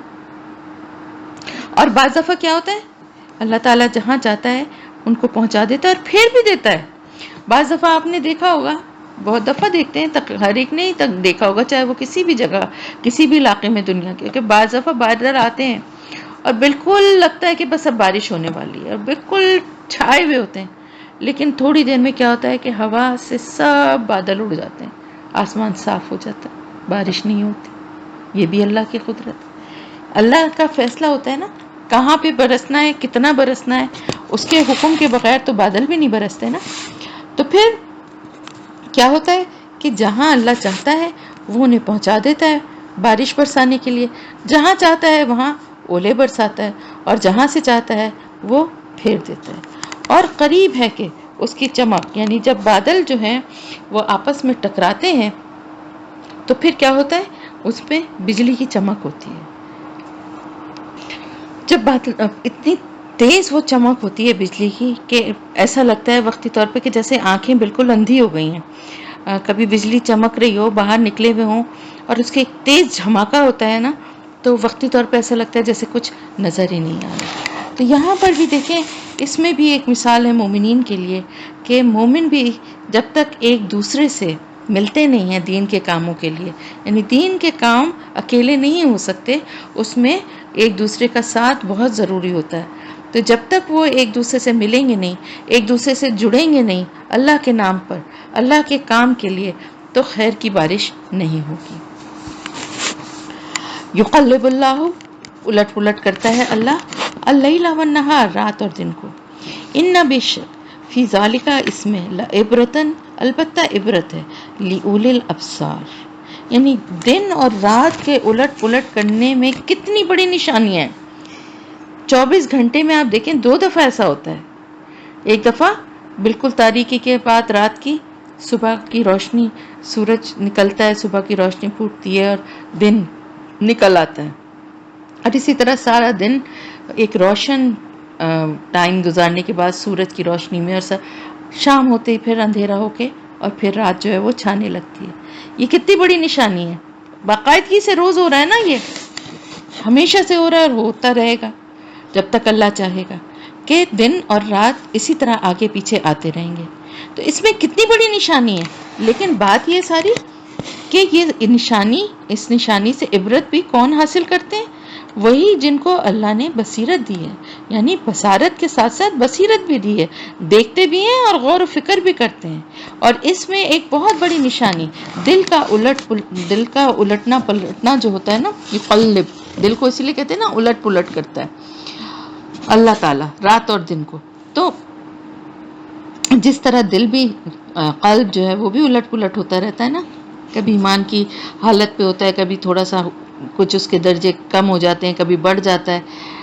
تو دن اور رات کا بھی یہی معاملہ ہے کہ اللہ ان کو الٹ پلٹ کرتا ہے. تو اس میں بھی ایک بہت بڑی نشانی ہے، اور وہ نشانی کیا ہے کہ ہر انسان کو یہ بات سمجھنا چاہیے کہ حالات ایک جیسے نہیں رہتے.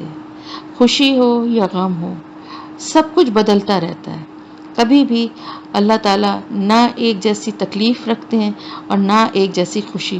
کوئی انسان ایسا نہیں جو کہے کہ ہمیشہ خوشیاں ہی خوشیاں ہیں، صحت ہی صحت ہے، کوئی مسئلہ نہیں ہے. ہر انسان سے پوچھیں، اس کی زندگی کے اپنے مسئلے، اپنی تکلیفیں اور اپنی خوشیاں بھی ہیں. تو خوشی اور غمی یہ سب کچھ بھی وقت کے ساتھ ساتھ بدلتا رہتا ہے. کبھی زندگی میں بڑے مشکل وقت آ جاتے ہیں، بہت بڑی آزمائش آ جاتی ہے، لیکن اس کے بعد اللہ تعالیٰ بہت ساری خوشیاں بھی دکھاتا ہے. تو دونوں حالتوں میں مومن کو اللہ سے اپنے تعلق کو کمزور نہیں ہونے دینا چاہیے، اور اللہ سے یہی دعا کرنا چاہیے کہ جیسے بھی حالات ہوں، جو بھی ہے اللہ کی طرف سے، اس پہ ہمیں اللہ اپنی رضا میں راضی رہنے والا بنائے.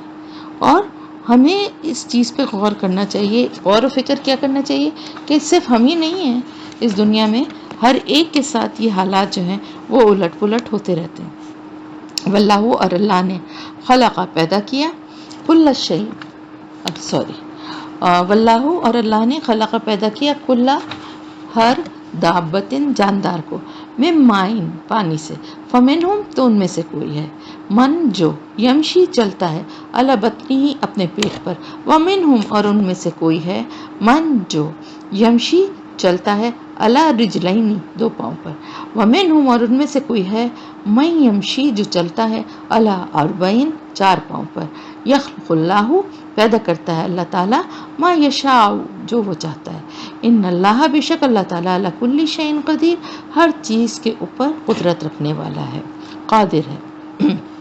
اب ایک اور بہت بڑی نشانی جو دیکھیں، یہ جو باتیں بتائی جا رہی ہیں نا، یہ اللہ تعالیٰ کی جو نشانیاں بیان فرما رہے ہیں، یہ سمجھیے یہ ساری باتیں 1400 سال پہلے، جب کسی کو نہیں پتا تھا کہ واٹر سائیکل کیا ہے، جب کسی کو نہیں پتا تھا کہ سمندر کی تہہ میں کتنی تاریکی ہے اور وہاں کی جو مخلوق ہے وہ کس طرح کی ہے، جب کسی کو یہ بات نہیں پتا تھی کہ انسان کے جسم کا جو ہے وہ 60% جو ہے وہ پانی ہے. یہ نہیں معلوم تھا نا کہ انسانی جسم جو ہے وہ سیلز سے مل کر بنا ہے نا، اور سیل میں 60% پانی ہوتا ہے. تو ہمیں تو بظاہر اپنے جسم سالڈ نظر آتے ہیں نا، مگر ہم صرف 40% سالڈ ہیں، 60% پانی ہے. سمجھ میں آئی بات؟ تو اللہ تعالیٰ نے پیدا کیا ہر جاندار کو پانی سے. تو صرف ہمارے سیل تھوڑی، جتنی مخلوق ہے، تخلیق جو ہے ہوئی ہے، تخلیق کی ابتدا وہ پانی سے ہی ہوئی ہے. ہم نے پڑھا ہے نا، نطفہ کیا ہے؟ پانی ہی ہے نا.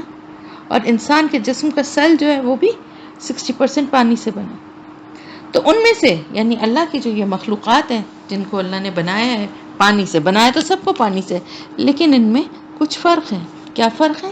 ان میں سے کچھ ایسے ہیں جو کہ اپنے پیٹ پر چلتے ہیں. کون سے ہیں جو پیٹ پر چلتے ہیں؟ جیسے کہ حشرات ہیں، جس میں سانپ ہیں، چھپکلی ہیں، یہ مگرمچھ ہیں، اس طرح کے اور دوسرے حشرات جو ہیں، یہ سب اپنے پیٹ کے بل پہ چلتے ہیں نا.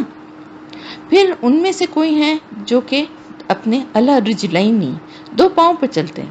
وہ کون ہے؟ انسان، سب سے بڑی مثال، دو پاؤں پہ چلتا ہے. پھر پرندے، ان کے بھی دو پاؤں ہوتے ہیں، گو کے وہ اڑتے ہیں لیکن پاؤں تو ان کے بھی دو ہی ہوتے ہیں نا. پھر ان میں سے کچھ ایسے ہیں جو کہ چار پاؤں پہ چلتے ہیں. وہ کون ہے؟ مویشی، جانور، درندے، یہ سب جو ہیں چار پاؤں پہ چلتے ہیں. تو یہ اللہ کی مختلف تخلیقات ہیں. اللہ تعالیٰ نے تخلیق کیا جو کچھ بھی وہ چاہتا ہے، اور ہر ایک کی تخلیق میں اس کی حکمت اور کوئی مقصد ہے. بے شک اللہ تعالیٰ ہر چیز کے اوپر خوب قدرت رکھنے والا ہے. یعنی ہر چیز اور صلاحیت اللہ نے انسانوں میں، جانوروں میں، سب میں کوئی نہ کوئی صلاحیت، کوئی نہ کوئی خوبی، کوئی نہ کوئی ہنر، یا کوئی نہ کوئی ان کی ایک اپنی ایک امتیازی صلاحیت یا خصوصیت ان کو دی ہے. ٹھیک ہے، چاہے وہ حشرات ہوں، یا وہ انسان ہوں یا وہ پرندے ہوں یا وہ چوپائے ہوں، سب کے پاس ان کی اپنی ایک ذاتی ان کی ایک خصوصیت یا صلاحیت ہوتی ہے۔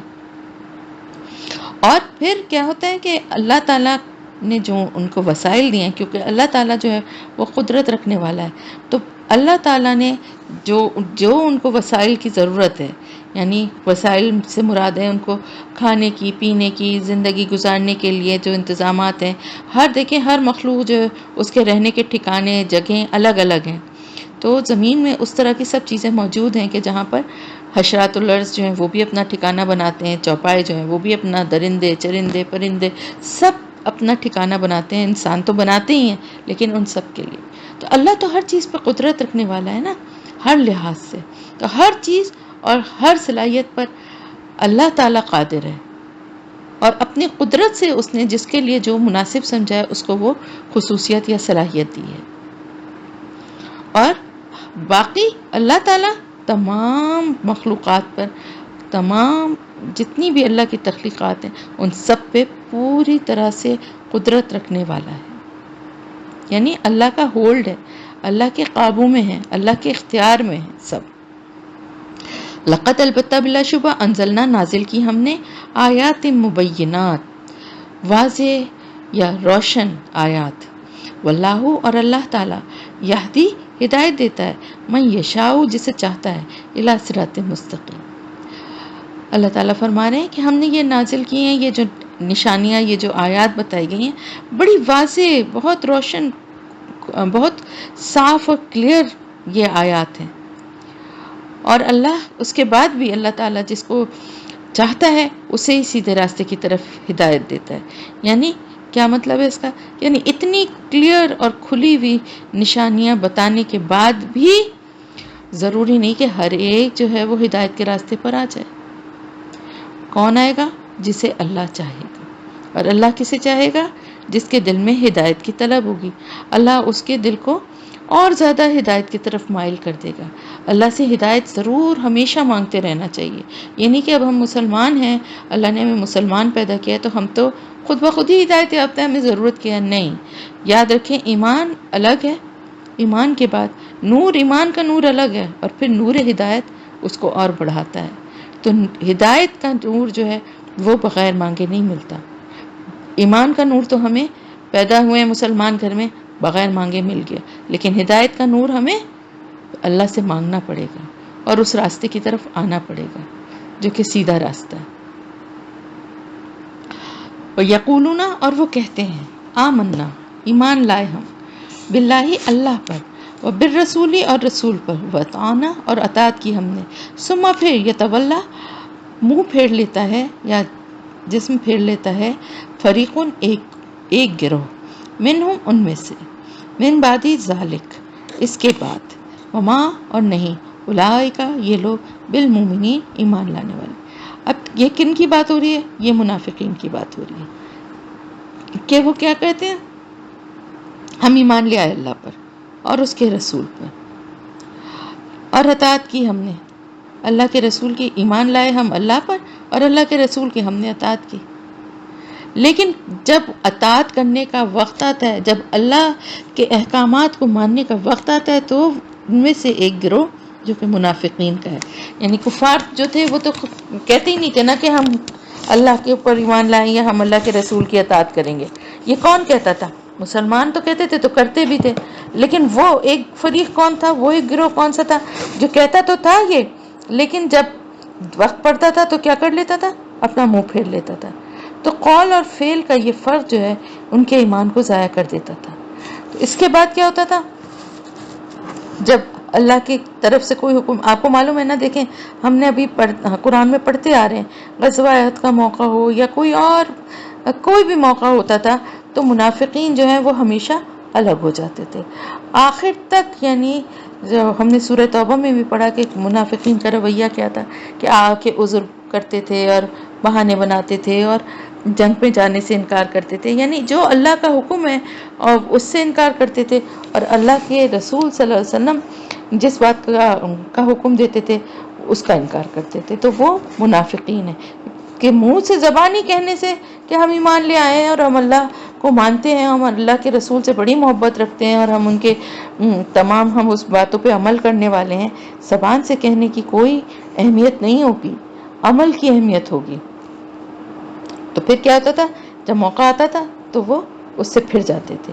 تو یہ لوگ ایمان لانے والے نہیں ہیں. اللہ تعالیٰ فرما رہا ہے کہ کیوں ایمان لانے والے نہیں ہیں, کیونکہ انہوں نے کیا کیا ہے, منافقت کی ہے. بظاہر تو یہ اپنے کو ایمان والا کہتے ہیں, لیکن اندر سے ان کے دلوں میں ایمان نہیں ہے.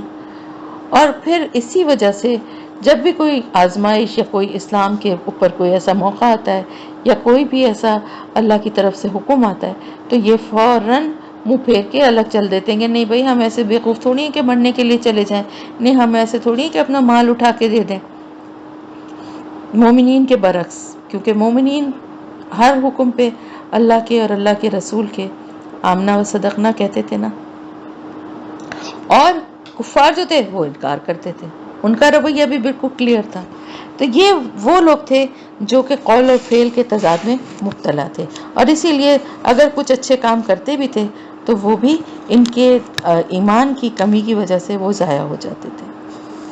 وَإِذَا, اور جب دعو وہ بلائے جاتے ہیں اللہ اللہ کی طرف, وَرَسُولِهِ اور اس کے رسول کی طرف, لِيَحْكُمَ تاکہ وہ فیصلہ کرے, بَيْنَهُمْ درمیان ان کے, اذا جب, فریقون ایک گروہ, منہم ان میں سے, موردون اعراض کرنے والے ہوتے ہیں.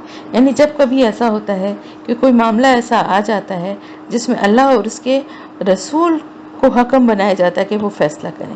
ہوتا کیا تھا کہ مدینے میں مختلف سچویشنز میں فیصلوں کے لیے مسلمان تو آپ کے پاس آتے ہی تھے, یہودی بھی اکثر جو ہیں وہ اپنی, ویسے تو اپنی کتاب کے مطابق ہی فیصلے کرتے تھے عام طور سے, لیکن اکثر وہ بھی اللہ کے رسول صلی اللہ علیہ وسلم کے پاس فیصلوں کے لیے آ جایا کرتے تھے.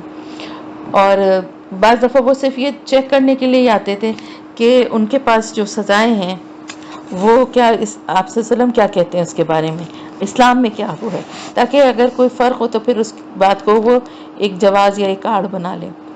تو بہرحال آپ صلی اللہ علیہ وسلم جب مدینے میں آئے تو میں نے آپ کو بتایا تھا نا کہ اوس اور خزرج دونوں قبیلوں نے بہت سالوں کی لڑائیوں کے بعد جو ہے آپس میں ایک معاہدہ یا ایک ان کا درمیان ایکا ہو گیا تھا, اور ایک انہوں نے متفقہ طور پہ عبداللہ بن ابی جو ہے اس کو اپنا سردار مقرر کرنے کا فیصلہ کر لیا تھا کہ دونوں قبائل جو ہیں اب آپس کی دشمنی کی وجہ سے بہت خوریزی ہوئی اور بہت نقصان جانی اور مالی ہوا, تو اب دونوں قبیلے ایک ہو جائیں گے اور ان کا ایک ہی سردار ہوگا, جس سے سردار کیا وہ بادشاہ بن رہا تھا, اس کی تاج پوشی کی بس دیر تھی, باقی سارے فیصلے ہو گئے تھے عبداللہ بن ابی کے, جو کہ رئیس المنافقین تھا, یعنی سردار تھا منافقوں کا. کہ ایسے میں آپ صلی اللہ علیہ وسلم کی مدینہ آمد ہوئی, اور ظاہر ہے آپ صلی اللہ علیہ وسلم کے آنے کے بعد تو کوئی شخصیت اور اس قابل تھی ہی نہیں کہ وہ اس کو یہ رتبہ یا یہ سرداری بخشی جاتی. تو آپ صلی اللہ علیہ وسلم کو متفقہ طور پہ دونوں قبیلوں نے اپنا سردار بنا لیا تھا, اور اس بات کی بہت بڑی جیلسی عبداللہ بن ابی کو پہلے دن سے ہی تھی. ایک تو ویسے ہی دل ایمان کی طرف راغب نہیں تھا, دوسرے اس لالچ اور اس جو سرداری اس کے ہاتھ سے نکلی, اس نے اس کو اور زیادہ جیلسی میں دین کی طرف آنے ہی نہیں دیا. اور آپ یہ دیکھیے کہ یہاں پر جب وہ بلائے جاتے ہیں اللہ کی طرف اور اس کے رسول کی طرف, یہاں پر الگ الگ نہیں ہے کہ جب وہ اللہ کی طرف بلائے جاتے ہیں اور اس کے رسول کی طرف بلائے جاتے ہیں, یہ نہیں, بلکہ دونوں کو ایک ساتھ کیوں کہا گیا ہے. یہ الفاظ صاف صاف بتاتے ہیں کہ اللہ کے رسول صلی اللہ علیہ وسلم کا فیصلہ در حقیقت اللہ ہی کا فیصلہ ہوتا تھا, جو حکم وہ دیتے تھے وہ در حقیقت اللہ کا ہی حکم ہوتا تھا.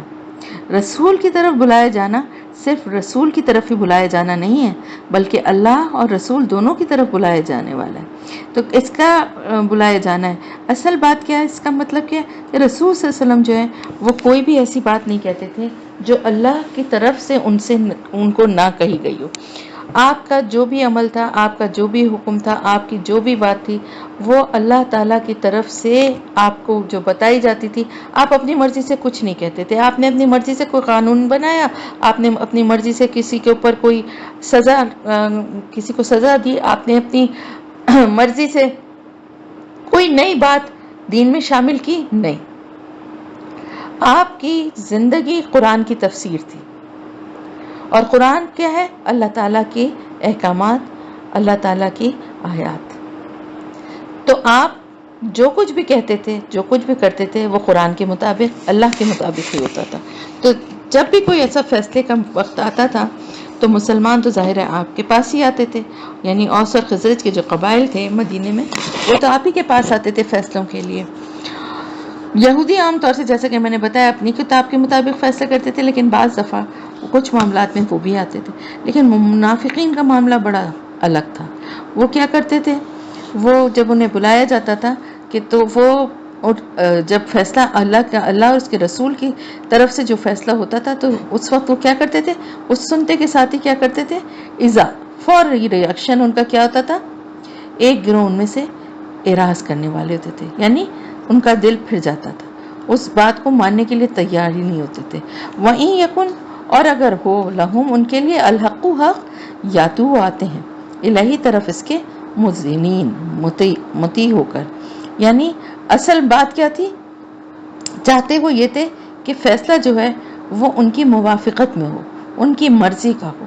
تو اگر جو فیصلہ ہوتا تھا وہ ان کی مرضی کا ہوتا تھا، ان کی خواہش کے مطابق ہوتا تھا، تب یعنی حق، ان کو لگتا تھا کہ یہ حق ہے کیونکہ ہماری مرضی کا فیصلہ ہوا ہے، تو پھر وہ اس کے لیے مطیع ہو جاتے تھے، یعنی اس کو ماننے کے لیے تیار ہو جاتے تھے. یہ نہیں تھا کہ ہر فیصلے کا انکار کرتے تھے، لیکن بلکہ صرف ان فیصلوں کا جو کہ ظاہر ہے ہر فیصلہ تو ان کی مرضی کے مطابق نہیں ہو سکتا نا.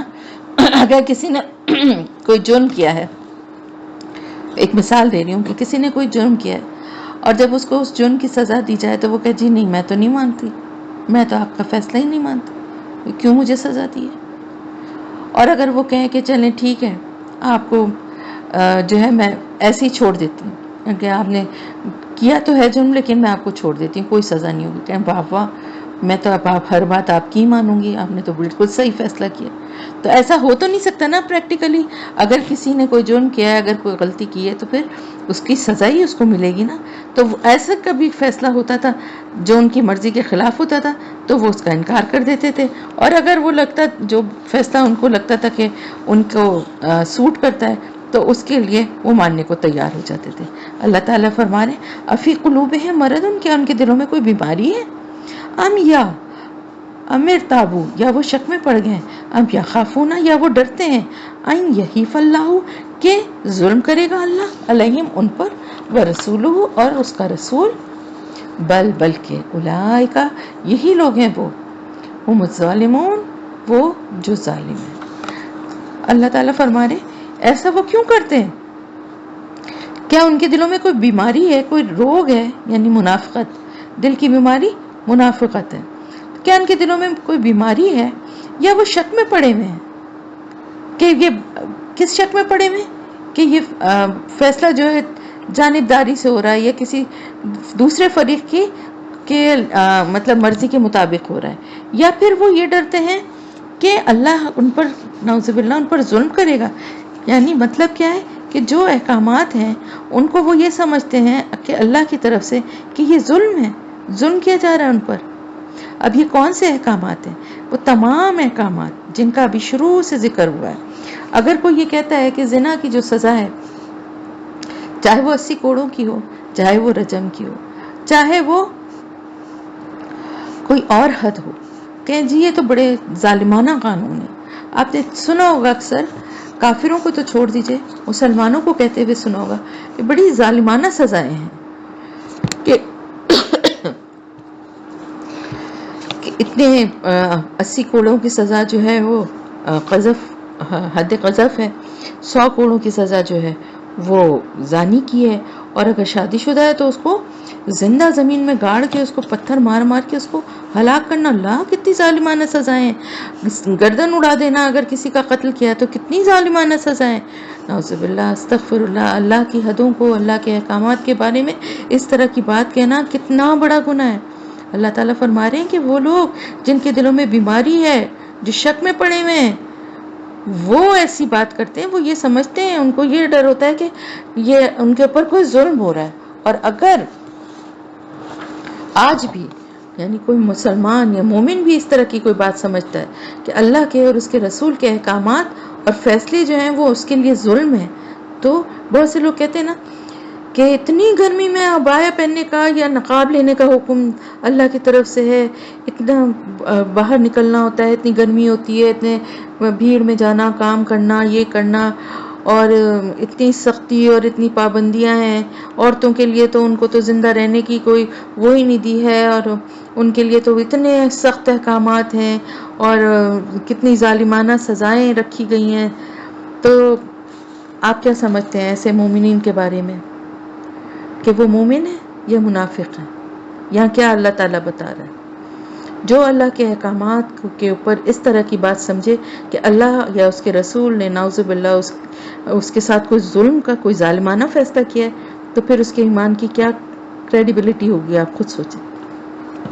اور آپ اگر ان قوانین کو، ان سزاؤں کو دیکھیں جو حد کی شکل میں ہیں، یا ویسے بھی جو حجاب سے متعلق جو باتیں اگر آپ دیکھیں، تو اس میں کس کے لیے بہتری اور بھلائی ہے. آپ یہ دیکھیں کہ جو رجم کی سزا ہے زانی کی، چاہے وہ غیر شادی شدہ کی سزا ہو یا شادی شدہ کی سزا، 2 یا 3 کیسز میں زانیوں کو یا زانیہ کو وہ سزا سر عام دے دی جائے. آپ دیکھیں کہ معاشرے سے یہ برا بدترین گناہ کتنا کم ہو جائے گا.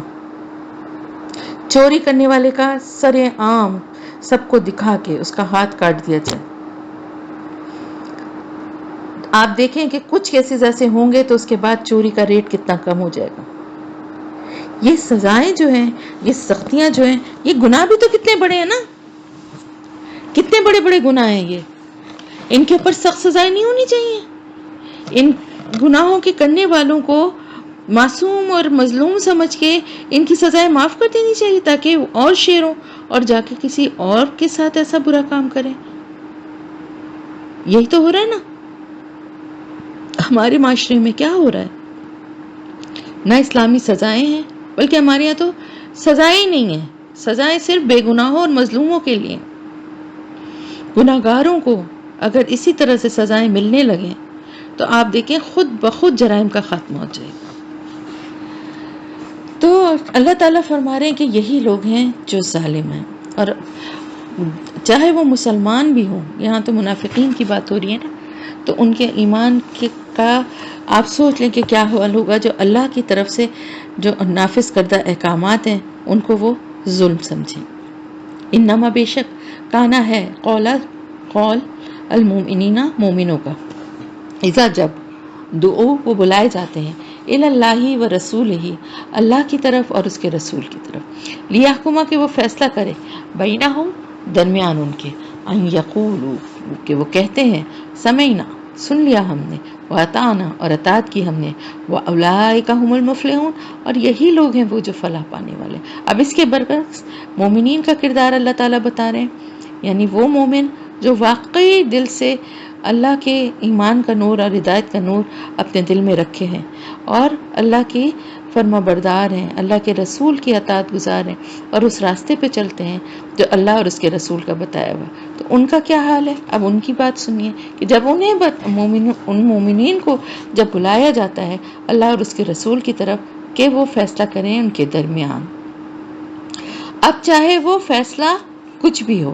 آپ کو معلوم ہے کہ آپ صلی اللہ علیہ وسلم کے سامنے ایک دفعہ ایک صحابی کا ہی واقعہ ہے کہ انہوں نے آ کر آپ صلی اللہ علیہ وسلم سے خود سے، یعنی آپ دیکھیں ان لوگوں کا ایمان کا لیول کیا تھا. اگر کوئی گناہ ان سے ہو جاتا تھا نا، وہ اس پہ اتنے شرمندہ ہوتے تھے اور وہ خود آ کے مطالبہ کرتے تھے کہ ان کو اس کی سزا دی جائے. تو پھر جب ان کو وہ سزا مل جاتی تھی تو وہ اس گناہ سے پاک ہو جاتے تھے. پھر اب اللہ تعالیٰ ان کے ساتھ رحمت کا معاملہ فرمائے گا. ایک عورت تھی زانیہ، جس نے آ کے آپ صلی اللہ علیہ وسلم کے پاس خود اقرار کیا کہ اس نے، مدینے کا واقعہ ہے کہ اس نے زنا کیا تھا، اس کے ساتھ کسی نے مطلب کیا تھا اور اس کی مرضی بھی شامل تھی. ظاہر ہے تو زنا تو جب ہی ہوگا نا، تو اس کے نتیجے میں اب وہ پریگننٹ ہے. تو آپ صلی اللہ علیہ وسلم نے اس سے کہا کہ اب تم جاؤ جب تک کہ بچہ ہو نہیں جاتا. چلی گئی. اب چلی گئی نا، کہیں نکل جاتی، کہیں اول تو وہ آ کے بتانے کی ضرورت ہی کیا تھی، لیکن اس کے دل میں خلش تھی اس گناہ کی، نیک عورت تھی، ہو گئی تھی اس سے غلطی، لیکن اس پہ شرمندہ تھی، اس کے دل میں یہ خلش تھی کہ میں یہ گناہ کا بوجھ لے کے اللہ کے سامنے کیسے جاؤں گی۔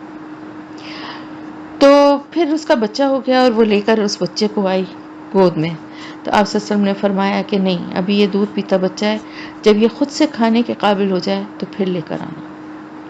پھر وہ کچھ عرصے کے بعد، 1.5-2 سال بعد آئی، اور بچے کے ہاتھ میں اس نے روٹی کا ٹکڑا پکڑایا ہوا تھا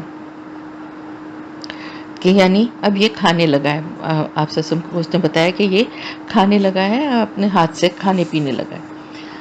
تو آپ صلی اللہ علیہ وسلم نے پھر حکم دیا کہ زمین میں گڑھا کھودا جائے اور اس کے کپڑوں کو اچھی طرح اس کے جسم سے باندھا جائے تاکہ بے پردگی نہ ہو، اور اس کو اس میں سینے تک اس میں زمین میں گاڑا جائے، اور پھر اس کو پتھر مارے جائے۔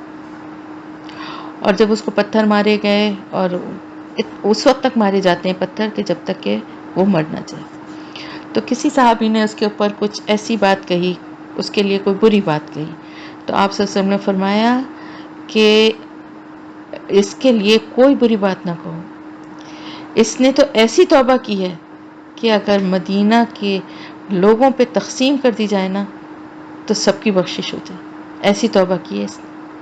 آسان کام ہے اپنے آپ کو پیش کرنا سزا کے لیے، وہ بھی ایسی سزا جسے پتہ ہے کہ مرنا ہے، اور مرنا ہی صرف نہیں ہے، اذیت اور تکلیف سے مرنا ہے، اور اس کے بعد کتنے موقع اس کو ملے اور وہ ہر دفعہ آتی رہی۔ اللہ تعالیٰ تو رحمان و رحیم ہے، اللہ نے کیا اس کی توبہ نہیں قبول کی ہوگی؟ اللہ کے رسول صلی اللہ علیہ وسلم تو خود ہی فرما رہے ہیں۔ تو اس سے ہمیں کیا پتہ چلتا ہے کہ اگر کوئی گناہ گار اپنے گناہ کا اقرار کر لیتا ہے اور اس کو سزا مل جاتی ہے تو پھر وہ پاک ہو جاتا ہے، پھر اس کے اوپر اس طرح کی بات کہنا یا اس کو برا بھلا نہیں کہنا چاہیے۔ تو مومنین کا کیا رویہ ہوتا تھا کہ جب بھی اللہ اور اس کے رسول کی طرف انہیں بلایا جاتا تھا کہ وہ فیصلہ کریں گے ان کے درمیان، تو وہ کہتے تھے ہم نے سن لیا اور ہم اطاعت کریں گے، یعنی ہمیں کوئی اعتراض نہیں ہے، اور ہم جو کچھ اللہ تعالیٰ کا حکم ہوگا اور اللہ کے رسول کا حکم ہوگا ہم اس کو ماننے کے لیے تیار ہیں۔ تو در حقیقت یہی ہیں وہ لوگ جو فلاح پانے والے ہیں۔ فلاح اور کامیابی تو انہوں نے ہی پائی نا۔ اگر کسی گناہ گار کو سزا بھی مل گئی اور اس نے اللہ کے رسول کے فیصلے کو مانا، اللہ اور اس کے رسول کے فیصلے کو مانا اور اپنی سزا بھگت لی، تو اس کا مطلب ہے نا کہ وہ شرمندہ ہوا، توبہ کیا، اور پھر تب سزا کے لیے آیا اور سزا بھی مل گئی، تو پھر وہی لوگ فلاح پانے والے ہیں، یعنی ان کو پھر کامیابی مل گئی، نجات مل گئی، فلاح پا لی انہوں نے۔ وَمَن يُطِعِ اللَّهَ، اور جو اطاعت کرے گا اللہ کی، وَرَسُولَهُ، اور اس کے رسول کی، وَيَخْشَ اللَّهَ، اور وہ ڈرے گا اللہ سے، وَيَتَّقِهِ، اور وہ تقوی کرے گا اس سے، فَأُولَئِكَ، تو یہی لوگ ہیں وہ، هُمُ الْفَائِزُونَ، وہ جو کامیاب ہونے والے ہیں۔ اب اللہ اور اس کے رسول کی جو اطاعت کرے گا اور ساتھ ہی ساتھ صرف اطاعت ہی نہیں کرے گا، اللہ کا خوف بھی رکھے گا، تو خوف رکھنے سے کیا ہوگا؟ ان باتوں اور کاموں سے بچنے کی کوشش کرے گا، یتقی، وہ تقوی کرے گا اس سے، یعنی خوف اور ڈر صرف اور صرف اللہ کا رکھے گا، اور اطاعت اللہ اور اس کے رسول کی کرے گا، تو پھر یہی ہیں وہ لوگ جو کامیاب ہونے والے ہیں۔ یہ بات یاد رکھیں کہ اللہ کا فیصلہ اور اللہ کے رسول کا فیصلہ جو ہے نا، یہ صرف آپ صلی اللہ علیہ وسلم کی زندگی تک ہی نہیں تھا، بلکہ آپ صلی اللہ علیہ وسلم کے بعد بھی جو بھی اسلامی حکومت میں جو بھی اس عہدے پر ہوتے ہیں، جو قاضی یا جج ہوتے ہیں، وہ کتاب، اللہ کی کتاب اور سنت رسول صلی اللہ علیہ وسلم کے مطابق ہی فیصلہ کریں، کیونکہ اس سے منہ موڑنے والا در حقیقت اللہ اور رسول سے منہ موڑنے والا ہے۔ اور دیکھیں،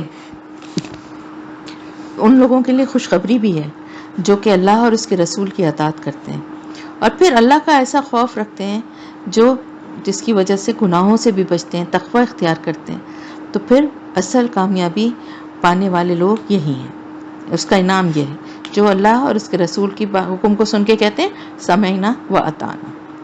واقسموا باللہ، اور انہوں نے قسمیں کھائیں، باللہ، اللہ کے ساتھ، یعنی اللہ کے نام کی قسمیں کھائیں، جاہدہ، پکی، پختہ، ایمانہم، قسمیں اپنی، لئن البتہ اگر، امرتہم حکم دیا آپ نے انہیں، لیخرجن البتہ وہ ضرور نکلیں گے، قل کہہ دیجئے لا تقسموا نہ تم قسمیں کھاؤ، طاعتن اطاعت تو معروفتن معلوم ہے، جانی پہچانی ہے، ان اللہ بے شک اللہ تعالی خبیرن خبر رکھنے والا ہے، بما ساتھ اس کے جو تعملون تم عمل کرتے ہو۔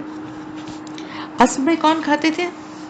منافقین بعد میں آ کے قسمیں کھاتے تھے نا، یہ پہلے بھی کوئی بھی عذر دینے کے لیے قسمیں کھاتے تھے۔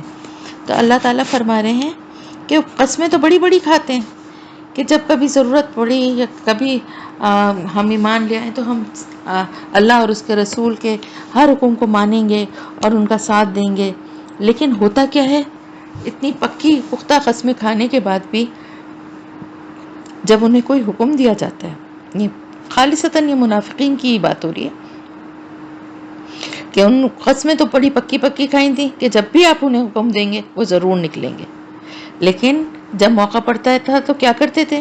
غزوہ احد کے موقع پہ کیا کیا، غزوہ تبوک کے موقع پہ کیا کیا، ہر موقع پہ کیا کرتے تھے کہ جب موقع پڑتا تھا تو فوراً منہ پھیر کے چل دیتے تھے، بہانے بنانے لگتے تھے، اور پھر اللہ تعالیٰ فرما رہا ہے کہ تم قسمیں نہ کھاؤ، قسمیں کھانے سے نہ تو کوئی فائدہ ہے اور نہ اس کی ضرورت ہے۔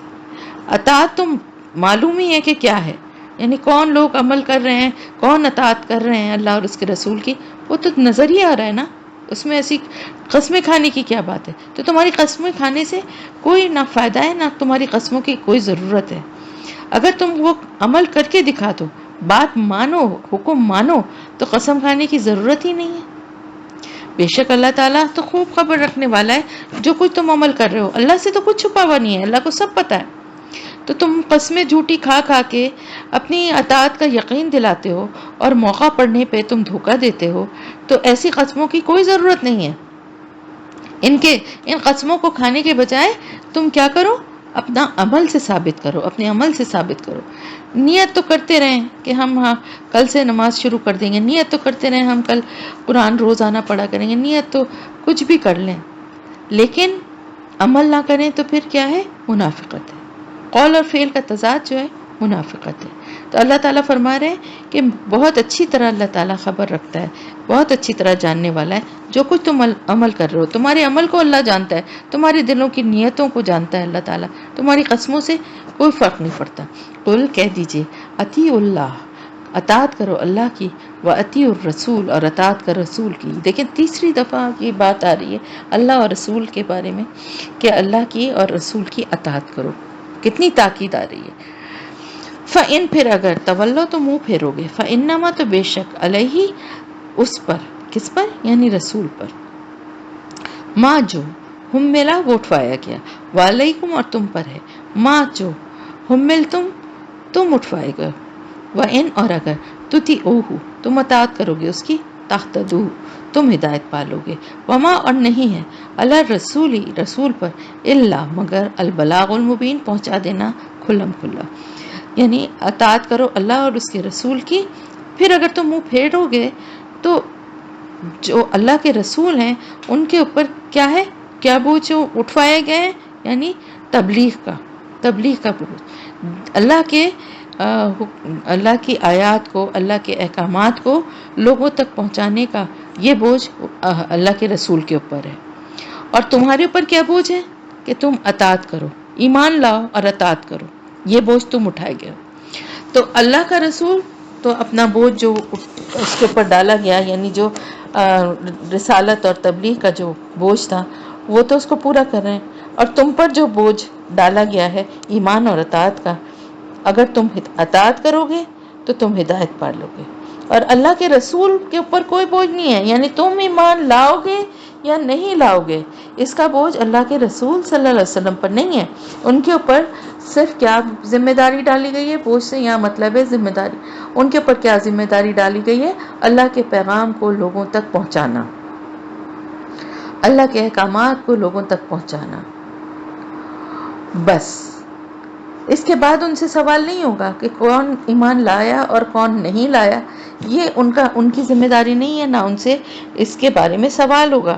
اور تمہارے اوپر کیا ذمہ داری ہے کہ تم ایمان لائے اللہ اور اس کے رسول کی اطاعت کی، یہ بوجھ تم پر ڈالا گیا ہے۔ تو اگر تم اطاعت کرو گے، ایمان لاؤ گے اور اطاعت کرو گے، تم ہدایت پا لو گے اور اپنے بوجھ کو تم یعنی خود ہی اٹھانے کے قابل بن جاؤ گے۔ یعنی تم اگر ایمان لاتے ہو تو وہ تمہارے لیے وہ بوجھ ہی نہیں رہا نا، لیکن اگر تم ایمان نہیں لاتے تو تمہارے ایمان نہ لانے کا بھی کوئی گناہ، کوئی بوجھ اللہ کے رسول پر نہیں ہوگا۔ ان کی ذمہ داری صرف اللہ کے پیغام کو بالکل کلیئر واضح انداز میں لوگوں تک پہنچانا ہے، بس۔ یہ ان کی خیر خواہی اور اپنی امت سے محبت ہے جو وہ اتنی فکر کرتے تھے، گھلا کرتے تھے، کڑھا کرتے تھے کہ لوگ ایمان نہیں لا رہے، کوشش کرتے تھے، لوگوں کو طرح طرح سے سمجھاتے تھے اور اپنے اخلاق اور اپنے کردار سے لوگوں کو دین کی طرف راغب کرنے کی پوری کوششیں کرتے تھے۔ یہ ان کی اپنی کیا تھا، ان کا اخلاص، ان کی محبت۔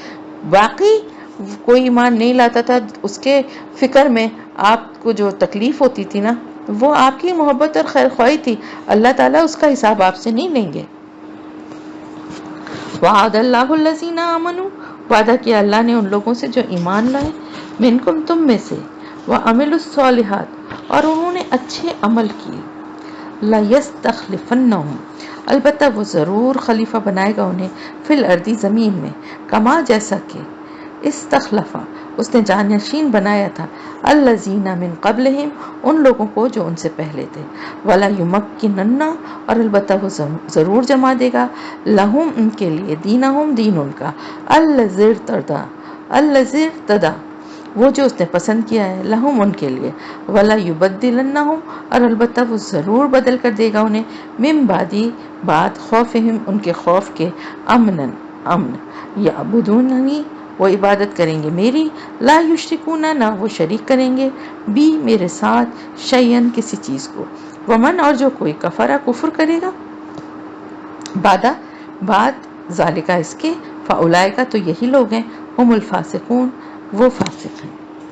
اللہ تعالیٰ فرما رہا ہے کہ یہ اللہ کا وعدہ ہے ان لوگوں سے جو ایمان لائے، ان لوگوں سے جو ایمان لائے تم میں سے، یعنی جو ایمان بھی لائے اور جنہوں نے اچھے عمل بھی کیے، دونوں چیزیں پوری کی ہیں۔ دو ہی شرط ہے نا، بغیر ایمان کے نیک عمل کی کوئی اہمیت نہیں ہے، اور نیک عمل بغیر ایمان کے نیک عمل کی کوئی اہمیت نہیں ہے، اور بغیر نیک عمل کے ایمان سے منہ سے کہنا کہ ہم ایمان لائیں، لیکن پھر اس کے بعد اللہ اور اس کے رسول کی کوئی بات پہ عمل نہ کرنا، تو پھر اس ایمان کی بھی کوئی اہمیت نہیں ہے، کیونکہ وہ ایمان ہے ہی نہیں۔ پھر ایمان تو نام ہی اس کا ہے، ماننے کا۔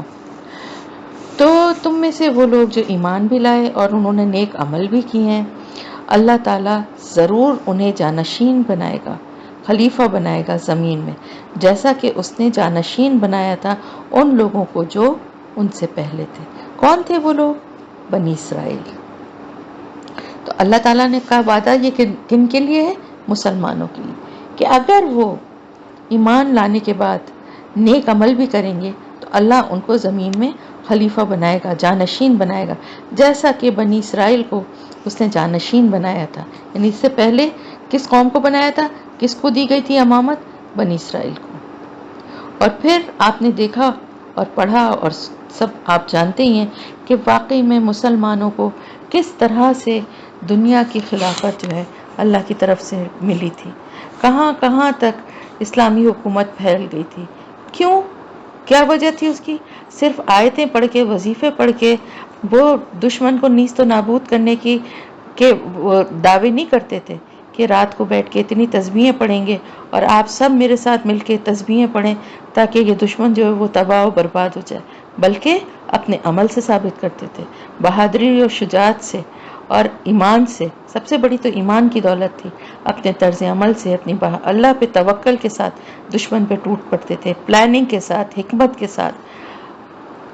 پوری دنیا کے بڑے بڑے ممالک تک مسلمانوں کی حکومت تھی، ان کو اللہ نے اس طرح سے، ویسے تو جانشین ہیں قیامت تک، اللہ تعالیٰ نے اس امت کو جانشین بنایا نا، کس چیز کے لیے؟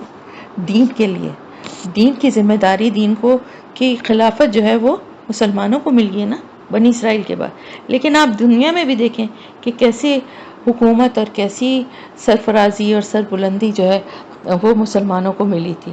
اور لیکن اللہ کی سنت اور اللہ کے طریقے جو ہے نا وہ کبھی نہیں بدلتے.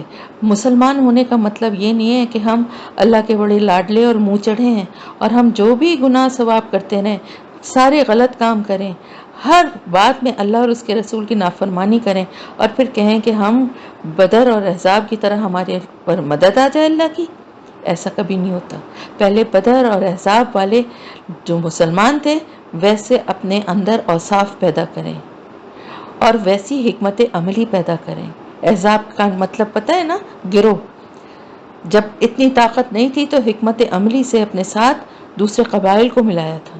یہ نہیں کہ نہتے اور ایسے لے جا کے مسلمانوں کو مکے کے جو اتنے بڑے لشکر کے سامنے ڈال دیا تھا.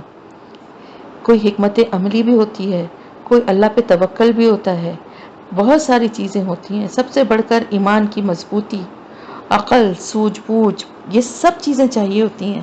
ایسے ہی خلافت نہیں مل جاتی ہے. اور اللہ تعالیٰ فرما رہے ہیں کہ ضرور جما دے گا ان کے لیے دین کو جو اس نے پسند کیا. اور وہ کون سا دین ہے؟ اسلام. اور بہت جلد اللہ تعالیٰ بدل دے گا ان کے خوف کو امن میں. جیسا کہ آپ دیکھیں مکے میں کیا حال تھا، کتنے خوف میں مسلمان رہتے تھے، کس طرح زندگی گزار رہے تھے. لیکن اس وقت تعداد میں کم تھے، طاقت میں کم تھے، تو ان کو اس وقت یہ اجازت نہیں تھی کہ وہ لڑائی یا ان کی جو حرکتیں ان کا جواب اسی طرح سے دیں، لڑائی جھگڑا کریں، بلکہ خاموشی سے، امن سے، اندر ہی اندر اپنے آپ کو مضبوط بنائیں. جب مدینے آ گئے اور یہاں کی ایک الگ ریاست بنی اور ایک طاقت بنتے گئے آہستہ آہستہ مسلمان، تو پھر اللہ تعالیٰ کی طرف سے ان کو جہاد کی بھی اجازت مل گئی. تو اللہ تعالیٰ فرما رہے ہیں کہ اس خوف کے بعد ضرور امن آئے گا، ضرور امن آئے گا زندگی میں. لیکن شرط کیا ہے؟ شرط وہی ہے، عبادت کرے میری اور میرے ساتھ کسی کو بھی شریک نہ کرے. اور جو کوئی کفر کرے گا اس کے بعد، یعنی ایمان لانے کے بعد پھر کفر کے راستے پہ چلا جائے گا، دنیاوی فائدہ ہو یا لالچ ہو یا جو بھی وجہ ہوگی، تو پھر یہی لوگ ہیں فاسق، نافرمان. واقیموا الصلاۃ وآتوا الزکاۃ وأطیعوا الرسول لعلکم ترحمون. اور وہ قائم کیا کرو، یعنی اگر مومن ہو، مسلمان ہو، تو اپنے ایک مسلمان جو ہے نا وہ نظر آنا چاہیے اپنے کردار سے، اپنے افعال سے، اپنے طور طریقوں سے، ہر انداز سے نظر آنا چاہیے کہ وہ مسلمان ہے. اور مسلمان کی نشانی کیا ہے؟ سب سے پہلی نماز پڑھنے والا، زکوٰۃ کو ادا کرنے والا، اور پھر اللہ کے رسول کی اطاعت کرنے والا، تاکہ تم رحم کیے جاؤ. اللہ کے رسول نے جو کچھ احکامات دیے ان کے اوپر عمل کرو، ان کی بات کو مانو، ان کی نافرمانی نہ کرو. ان کی زندگی میں تو ظاہر ہے یہ حکم تھا ہی، لیکن ان کے بعد بھی ان کی اطاعت کرو، ان کے حکم اور ان کی بات سے آگے بڑھنے کی کوشش نہ کرو تاکہ تم پر رحم کیا جائے. لا تحسبن الذین، نہ سمجھیے آپ ان لوگوں کو جنہوں نے کفر کیا، معجزینہ کے وہ عاجز کرنے والے ہیں، فی الارض زمین میں، ومأواہم النار، اور ٹھکانہ ان کا آگ ہے، ولبئس، اور البتہ کتنی بری ہے، المصیر، لوٹنے کی جگہ. ہرگز نہ سمجھیے ان لوگوں کو کہ جو کفر کرتے ہیں کہ وہ عاجز کرنے والے زمین میں، یعنی نعوذ باللہ اللہ تعالیٰ ان سے عاجز ہو جائے گا، تنگ آ جائے گا کہ کیا کروں میں، کیسے ان سے پیچھا چھڑاؤں یا ان کو کیسے ان سے بدلہ لوں. ایسا ہرگز نہیں ہے.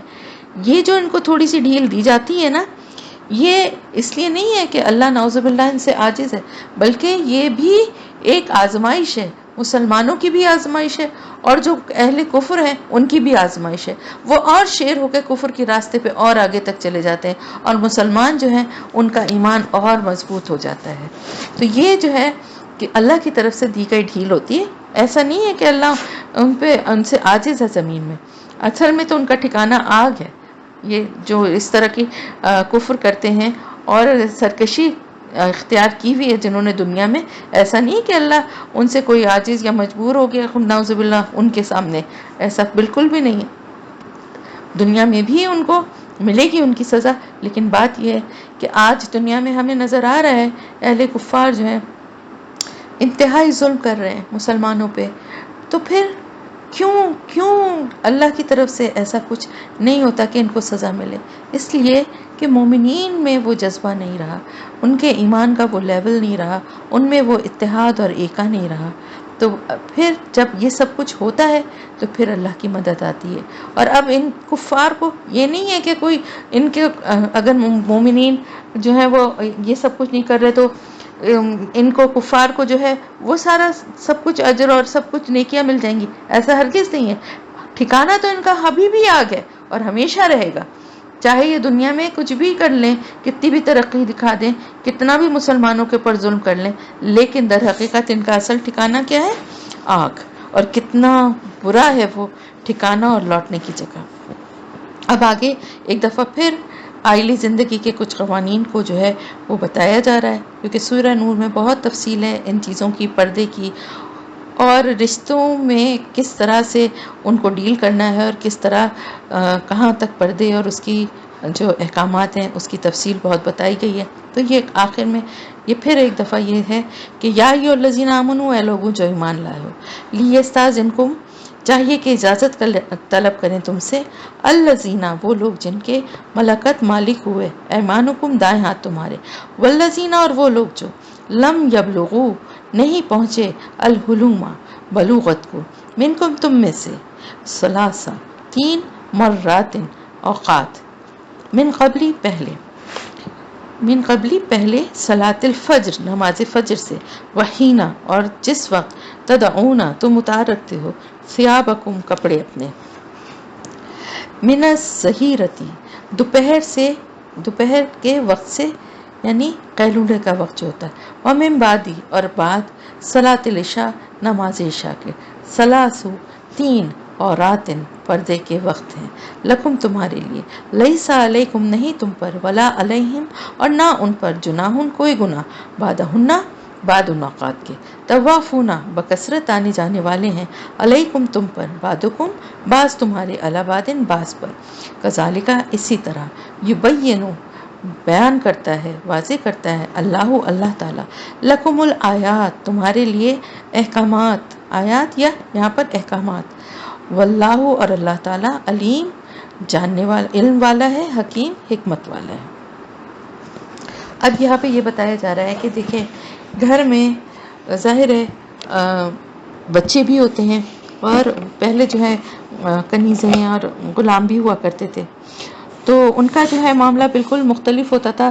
اپنے گھر میں کام کرنے والی میڈ یا ماسی سے اس کو کمپیئر نہ کریں، وہ زرخرید ہوتے تھے اور ایک طرح سے دن رات وہیں رہتے تھے، اور ان کی اپنی زندگی کوئی ہوتی نہیں تھی۔ کئی دفعہ میں اس کی تفصیل آپ کو بتا چکی ہوں۔ تو اب کیا بتایا جا رہا ہے کہ یہ لوگ جو مستقل گھر میں موجود رہنے والے ہیں ان کے لیے بھی کچھ احکامات ہیں کہ اے لوگوں جو ایمان لائے ہو۔ اب یہاں پر یہ مومنین کی بات ہو رہی ہے، اہل ایمان کی بات ہو رہی ہے کہ تم اپنے گھروں میں کس طرح کا ماحول رکھو، چاہیے کہ اجازت طلب کریں تم سے وہ لوگ جن کے مالک ہوئے تمہارے دائیں ہاتھ، یعنی جو تمہاری کنیزیں یا لونڈیاں ہیں وہ، اور وہ لوگ بھی جو کہ ابھی حلم بلوغت، یعنی عقل اور حلم کو یعنی نہیں پہنچے، بردباری اور عقل اور شعور کو نہیں پہنچے، بلوغت کو نہیں پہنچے تم میں سے، 3 اوقات ایسے ہیں جن میں ان کو بھی احتیاط کرنا چاہیے، کیونکہ آپ کو پتہ ہے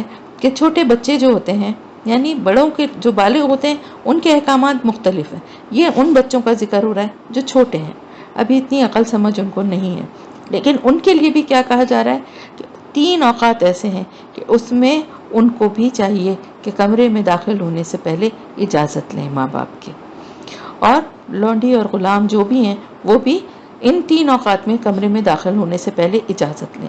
وہ 3 اوقات کون کون سے بتائے گئے؟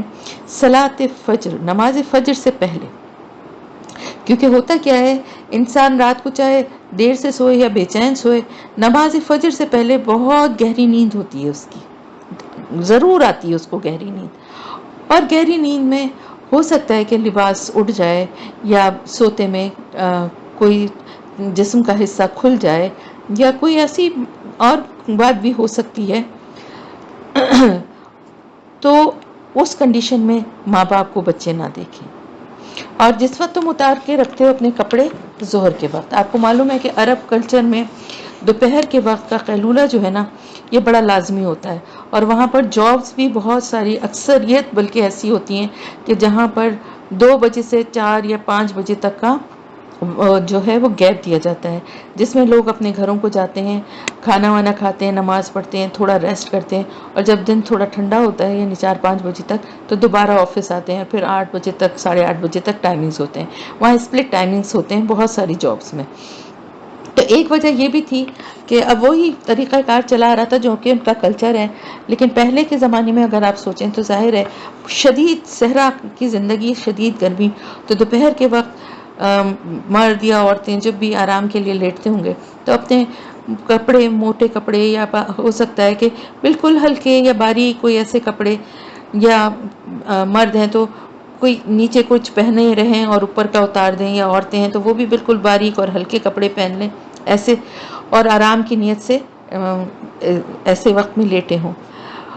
اور پھر ایک نماز عشاء کے بعد کا، نماز عشاء کے بعد ظاہر انسان سونے کے لیے لیٹتا ہے اور ہلکے کپڑے پہنے ہوئے ہی ہوتا ہے، اور پھر میاں بیوی ہیں، آپس میں ان کا کوئی تعلق یا کوئی ایسا ان کا ظاہر ہے میاں بیوی کے آپس کے تعلقات ہوتے ہیں، تو وہ بھی کچھ ہو سکتا ہے۔ تو ایسے موقع پر بچوں کا اگر انتر ایک دم آئیں گے اور وہ یہ سب کچھ دیکھیں، اس طرح سے ماں باپ کو دیکھیں، یا ماں باپ کو لباس کے بغیر دیکھیں، یا ماں کے یا باپ کے جسم سے کسی وقت سوتے میں ایسے بے خیالی میں کپڑا اٹھا ہوا وہ دیکھیں، تو ان کے ذہنوں کے لیے یہ چیز اچھی نہیں ہوگی، اور نہ ہی لونڈی اور غلام جو ہیں ان کو کے لیے یہ بات اچھی ہے کہ وہ ایسے وقت میں کمرے میں آئیں اور ایسے حالت میں اپنے مالک کو یا مالکہ کو ایسے حالت میں دیکھیں۔ اس لیے فرمایا اللہ تعالیٰ نے کہ یہ 3 عورت دیکھیں، ہم عورت کہتے ہیں نا، عورت کا مطلب ہی پردہ ہے، عورت کہا ہی اسی لیے گیا ہے کہ اس کا مطلب ہے پردہ۔ تو یہ 3 وقت ہیں جو کہ پردے کے ہیں تمہارے لیے، یہ خاص وقت ہیں، اور اس وقت میں انسان جو ہے وہ غفلت میں بھی ہوتا ہے اور تنہائی میں بھی ہوتا ہے، اور میاں بیوی ساتھ ہوتے ہیں تو ان کا اپنا آپس کا کوئی سیکچول بھی وہ بھی ہو سکتا ہے، تو ان سب چیزوں سے بچوں کو اور ان لوگوں کو ایسے موقع پہ نہیں انٹر ہونا چاہیے، اس لیے چاہیے کہ وہ اجازت لیں، اور ان اوقات کے علاوہ تم پر کوئی گناہ نہیں ہے، یعنی یہ وقت، یہ 3 وقت کے علاوہ ظاہر ہے طوافونہ کا مطلب ہے بکثرت آنے جانے، یعنی بار بار ہر کام کے لیے۔ بچے بھی آپ دیکھیں ماں باپ کے کمرے میں 10 چکر لگاتے ہیں، کبھی آ رہے ہیں جا رہے ہیں، آ رہے ہیں جا رہے ہیں، یہ رکھا ہے وہ اٹھا رہے ہیں، آ کے کبھی بستر پہ ماں کے پاس لیٹ رہے ہیں، کبھی باپ کے پاس سے آ رہے ہیں۔ اسی طرح لونڈی غلام بھی ہیں تو کوئی چیز اٹھانے آ رہے ہیں، کوئی رکھنے آ رہے ہیں، تو کوئی بار بار آنے جانے والے ہیں، ان کے اوپر اور کوئی ان 3 اوقات کے علاوہ نہ کوئی سختی ہے نہ کوئی گناہ ہے۔ اسی طرح اللہ تعالیٰ بیان کرتا ہے تمہارے لیے احکامات، یعنی بالکل اللہ نے کلیئر اور واضح کر کے احکامات بتا دیے ہیں، تو تمہارے بعضوں پر بعض کے اوپر ہیں کہ کس طرح سے ایک گھر کا ماحول جو ہے اس میں کس طرح یہ ہونا چاہیے کہ وہ خاص طور سے لوگ جو کہ بار بار آنے جانے والے ہیں، یعنی جن کو سمجھتے ہیں بچے سمجھتے ہیں نا ان کو تو ابھی کچھ عقل ہی نہیں ہے، وہ ہر وقت آ جاتے ہیں، تو ان سے بھی احتیاط کریں، کیونکہ لونڈی اور کنیز تو اب نہیں ہے، تو اب تو بچے ہیں، یا گھر میں اگر کوئی نوکرانی یا کوئی ملازمہ کام کرتی ہے تو وہ بھی، اس سے بھی یہ ہے کہ یہ 3 اوقات جو ہیں ان میں بہتر ہوگا کہ دروازے کو لاک یا تو کر لیا جائے، تاکہ اگر کسی کو آنا ہے تو وہ نوک کر کے ہی آئے۔ اور اللہ تعالیٰ بہت علم والا ہے اور حکمت والا ہے، یعنی یہ سارے جو احکامات بتائے جا رہے ہیں یہ اسی وجہ سے ہیں کہ آگے جا کے کسی کے ذہن پہ کوئی برا اثر نہ پڑے اور کسی گناہ کی طرف کسی کا ذہن راغب نہ ہو۔ سمجھ میں آ گئی بات؟ وَإِذَا، اور جب بلغا پہنچ جائیں، الاطفال بچے، منکم تم میں سے، الحلوم بلوغت کو، فَلْيَسْتَأْذِنُوا پس چاہیے کہ وہ اجازت لیا کریں، کما استاذنا جیسا کہ اجازت لیتے تھے، الذین وہ لوگ جو من قبلہم ان سے پہلے تھے، کذالک اسی طرح، یبین اللہ بیان کرتا ہے اللہ تعالیٰ، لکم تمہارے لیے، آیات ہی اپنی آیات کو، واللہ علیم حکیم اور اللہ تعالیٰ علم والا ہے، حکمت والا ہے۔ اب جب بچے بڑے ہو جائیں، بالغ ہو جائیں، یعنی یہ تو چھوٹے بچوں کی بات ہو رہی تھی نا کہ جو ابھی بلوغت تک نہیں پہنچے، تو اب ان کے تو پھر بلوغت کی جو علامات ہیں وہ ظاہر ہونے لگیں۔